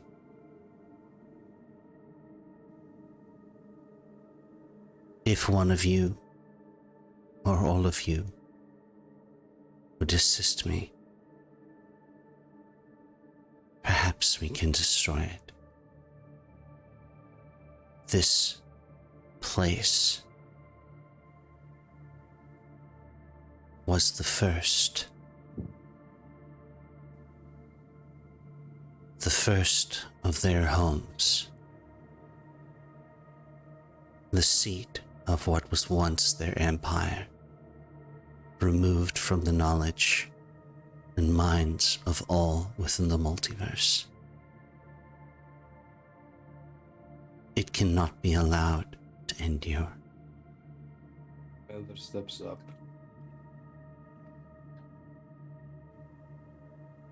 To help if he has to. Not really saying anything to anyone.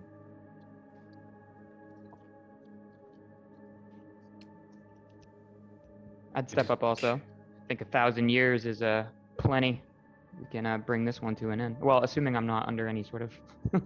I don't know if I'm still under any compels. Currently, the dominating consciousness is that of Jalan. Okay.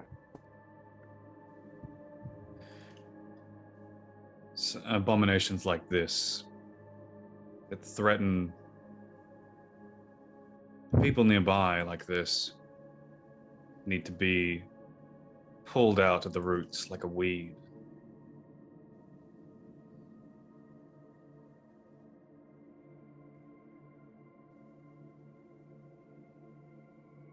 I just kind of go like this and beckon the aurora beam a little closer to me.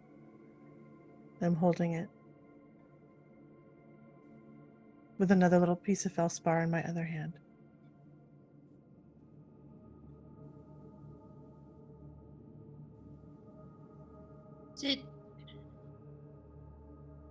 Is destroying it the only way? Or perhaps we At could... this point, Miller just snaps at Sachi. Not really saying anything, but she just sees this absolute rage in Miller's face. Just, he's like inches. Because they've been inside his head. He's mad.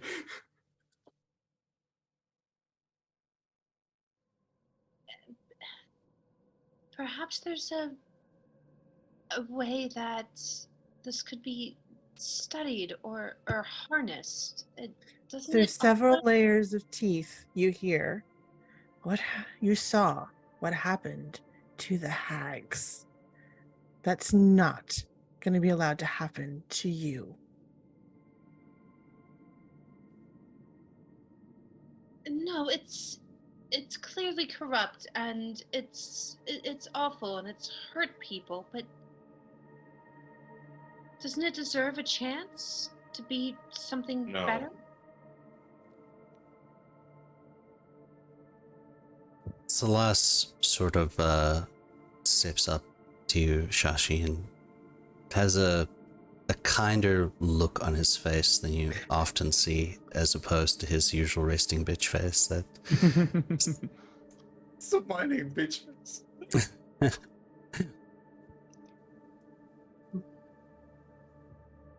I think it admirable that you would want to redeem something. But I don't believe this is a consciousness any of us can fully understand. I don't think concepts of redemption apply to this thing. Not of good or evil or anything else. Perhaps think of it this way with your scientific mind, Chachi. You can learn sometimes more about something in the process of death than in life. Points to myself. Yes, but if it's dead, we'll only know what it has done and what it is, but not what it could do. I think Miller kind of calms down, kind of walks up to Sachi, looks at her, kind of puts his hand on their shoulder, and says, "Look at me. I am a consequence of what happens when people try to trade with powers they don't understand. And just how? Okay, his eyes are the eyes of Heart of Darkness, so Sachi probably sees something in them that is not good. The Zoolander smolder. Blue steel. Just that is in the eyes, there is like this pain, trauma, rage, everything. And just kind of has the look of almost pleading with Sachi to not mess with things they don't understand. Just let it die. Please. And all of you think this is the best way? I don't have much of an opinion, but if Jiren says so, I feel a little obligated to assist. She's, I'm sure, quite tired. It's been quite some time. That's, at the very least, let them rest.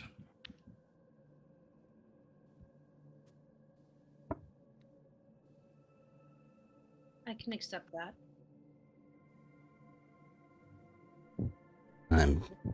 If it's any consolation, I'm sure once we dig through that pile of things that were collected by the hags, we might at least find something for you to take back. Oh, I plan on it. No, you're probably right. It's better to let some things go.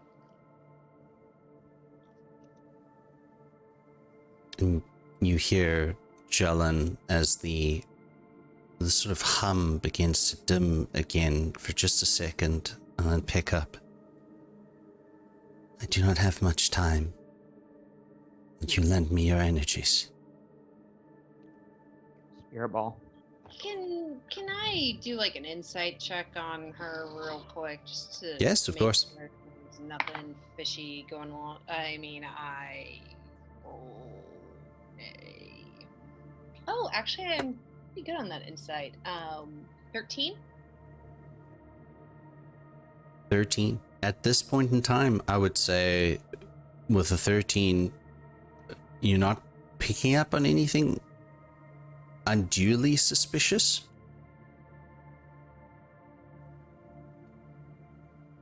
All right. Is she still speaking Celestial? No, she had switched to common. Okay.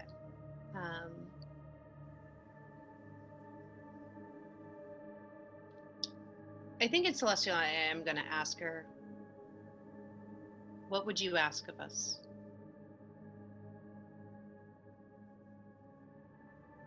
If you would all lend me some of your life force,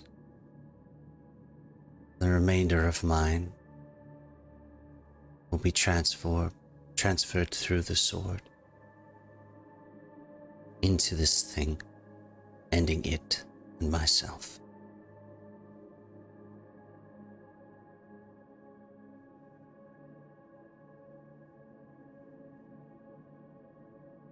Whatever you need. I don't know if I understood that, actually. I don't know if that part was in common or not. I will put my hand on the sword. I follow suit. I'll do the same. Same. All right. Did. There is a feeling inside you of more, for those of you that have not experienced the after effects of a haste spell, it would feel more like the end of a massive caffeine rush or massive sugar rush. For those of you that have experienced the after effects of a haste spell, it would feel like that same just complete exhaustion as all of you lose half of your current hit points. Not max, like it doesn't drop forever. It's just you feel the energy is siphoned from you. Oh man. Like an into 82. into the sword as Jalan's own life force begins to push into the sword, and you hear thank you as the marble white glow intensifies and her form disappears into this energy and is shunted through the sword and into the crystal as there is a blinding flash and all of the red inside ceases to be. The crystal itself now an empty color. And you feel this entire structure, Tuxel, you specifically, feel that pulse of life that sustained it beginning to dull out. Any tendrils that were connected to other parts of beings that were in this once illithid ship wither and die away. Also leaving you in quite a bit of darkness. So, I have a question for everybody.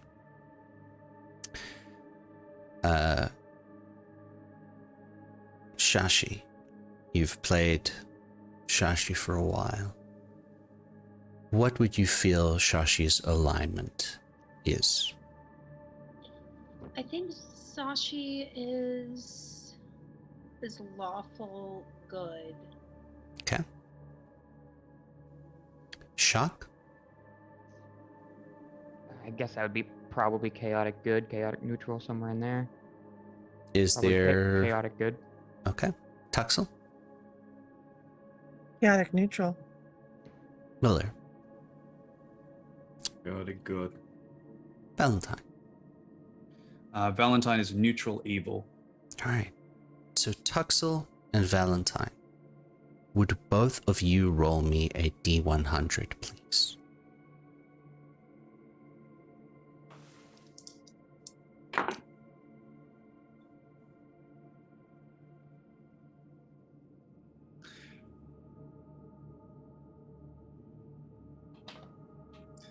One. Okay. 46. Tuxel?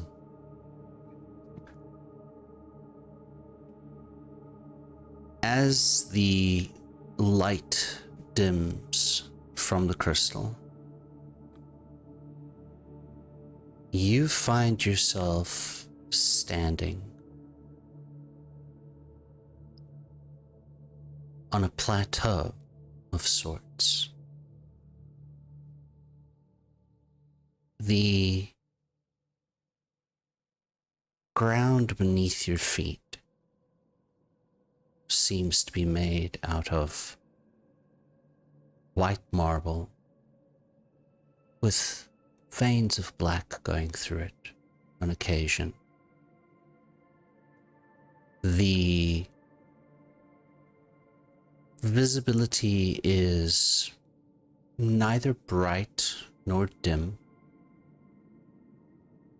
The temperature is absolute body temperature, such that you don't even feel it. It is like you are in a isolation tank. That kind of feeling. It's very calm here. Make a perception check, please.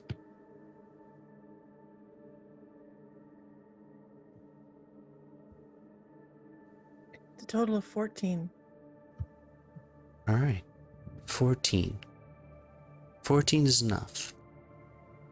You look around in this space, and at first, what you think is decor of some sort, or some kind of immaculately created statue of a massive serpent, very beautiful, begins to move and slither around until you look up and see an enormous coatl, but all in shades of marble white with streaks of black.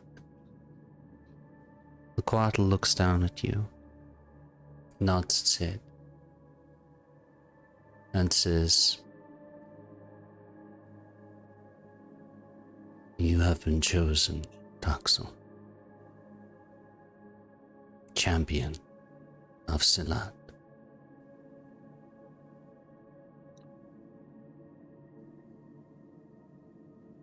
I What am does that Ishkel.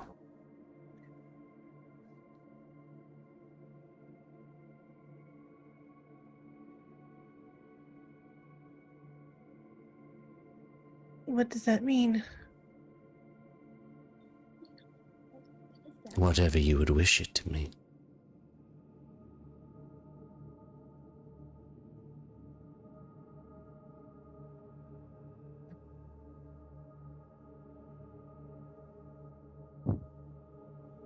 I don't know. I was doing what was asked of me so that I could go home. This doesn't sound like I'm going home. And why not?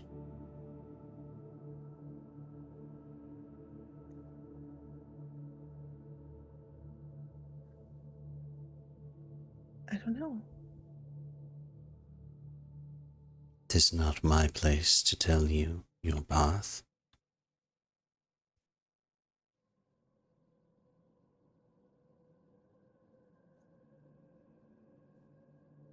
There's a face? There is. I can see their face. I fly up to their face. It is enormous. The coatl that was in the vault area of the Guild of Keepers was minute compared to this figure. I will shapeshift into a coatl, but with my coloring to it and with the shimmering scales of the wings. And I will take my forehead and press it to their forehead and say, "I am your champion."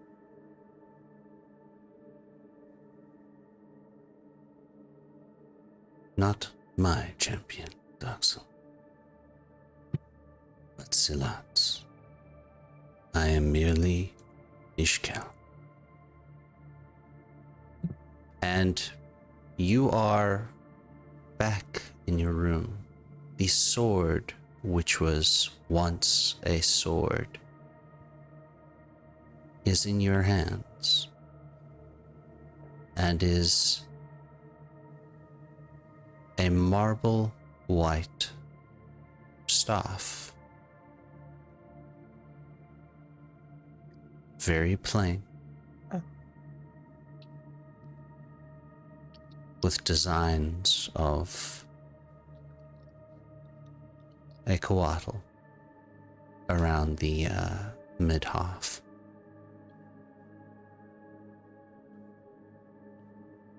And all of you see that Tuxel's wings have changed. You now sprout 4 almost feathered, angelic-like wings, but they seem to be made out of living white marble flecked with black. And your eyes are the color of a gray sky. Valentine, with your gifts as a bringer, the sense of neutrality that emanates from Tuxel is exceptionally powerful.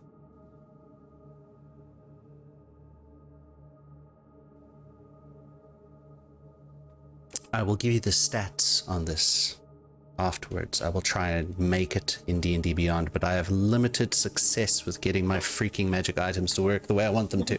So I might just write it down and tell you what it does. This makes me so happy. But it exists for you specifically as a +3 focus to your druid spells.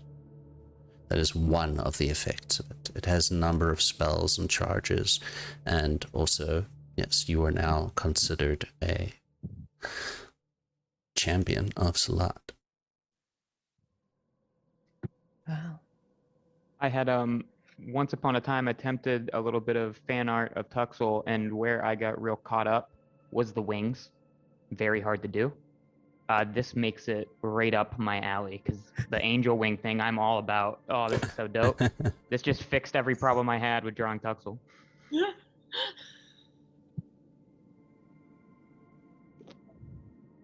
Do I notice Valentine notice or looking at me particularly?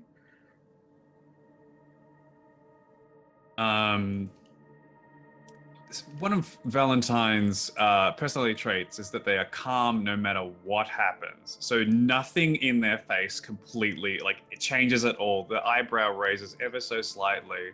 The smile is still there. The tiredness is still there. And you'll simply get a remark of, "You look different." It feels a little different, and I take off. I make a loop around the cave. Yes, I will also, those specific wings, your flight speed is now 90. Oh!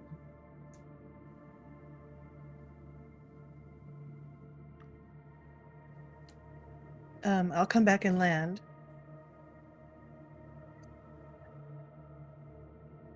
Maybe we should go?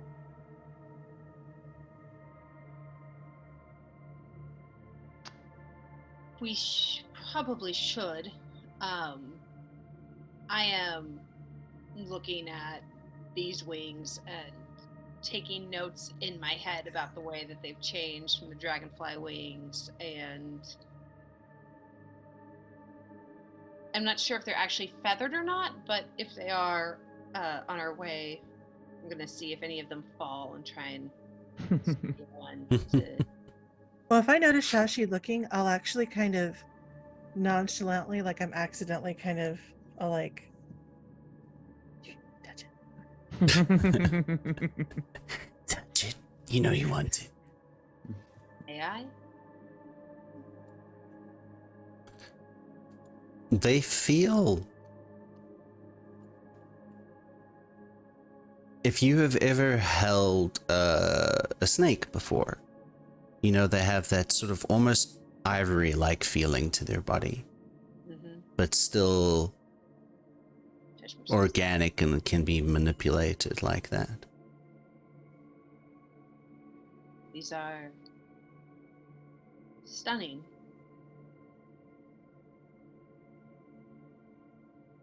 Thank you. Question: I haven't seen it. Do I recognize that this change has happened, or I'm not really that sure? Like, I know I recognize the wings. Do I therefore recognize what I know about Salat and the marble specifically? Well, both yourself and Valentine are very aware of, you know, who Salat. Well, you're all aware of Salat, but I mean, both of you were in the Bringers, and Valentine is in the Bringers, so you associate with it, and you know Alright. that the sword Ishkel was the sword of a champion of Salat, but it's no longer a sword. I'm in absolute awe. You've just become you've just replaced the mythological hero that I celebrated. Well, perhaps we should leave this place and see about tending to the village. Indeed. Very good. Joshua, was there anything you wanted to take? Does anything organic remain of the illithid and the crystals, any sort of red tendril-y, veiny stuff? There is like a very withered, dried up couple of pieces that you are able to take. Very dead. Yeah, I absolutely will take add into my inventory chunks of dead illithid. All right. And as you make your way back out of this ancient nautiloid that had found its way onto Thala, up through the hut of the hags, you gather up all the things that had, and treasures that had been piled there, and make your way back to the village of Elin. Just a side note. Yes. Miller's gonna stick behind for a little bit.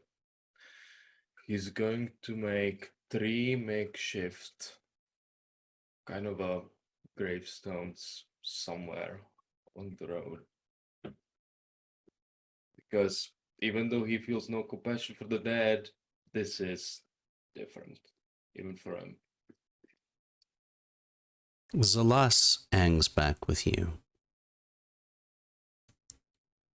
and assists you in this wordlessly. And at one point he says to you,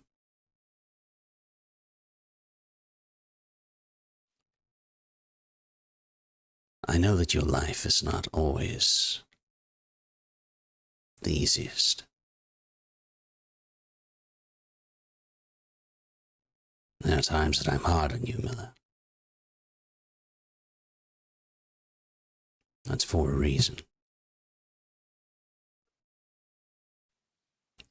I just hope that you know what you're doing with these Unifiers. Well, about that, you, my dear Miller, a new assignment. Miller doesn't say anything, he just kind of nods. Okay. He puts his hand on your shoulder in sort of a fatherly kind of way.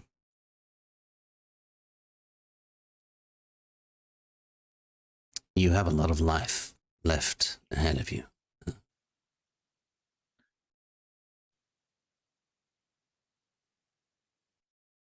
Try to remember that sometimes. Because he may or may not be remembering things he doesn't want to remember. And he takes off to join the others. And I believe that's a very good place to pause our game for this evening. Thank you all for joining us here on Thala Unbound, and join us next week as we see what's been happening in the city of Miranzan while the group has been away. I'm sure the city's fine. Nothing bad could possibly happen there. No, everything will be fine. All right, everyone. Thank you. Bye-bye.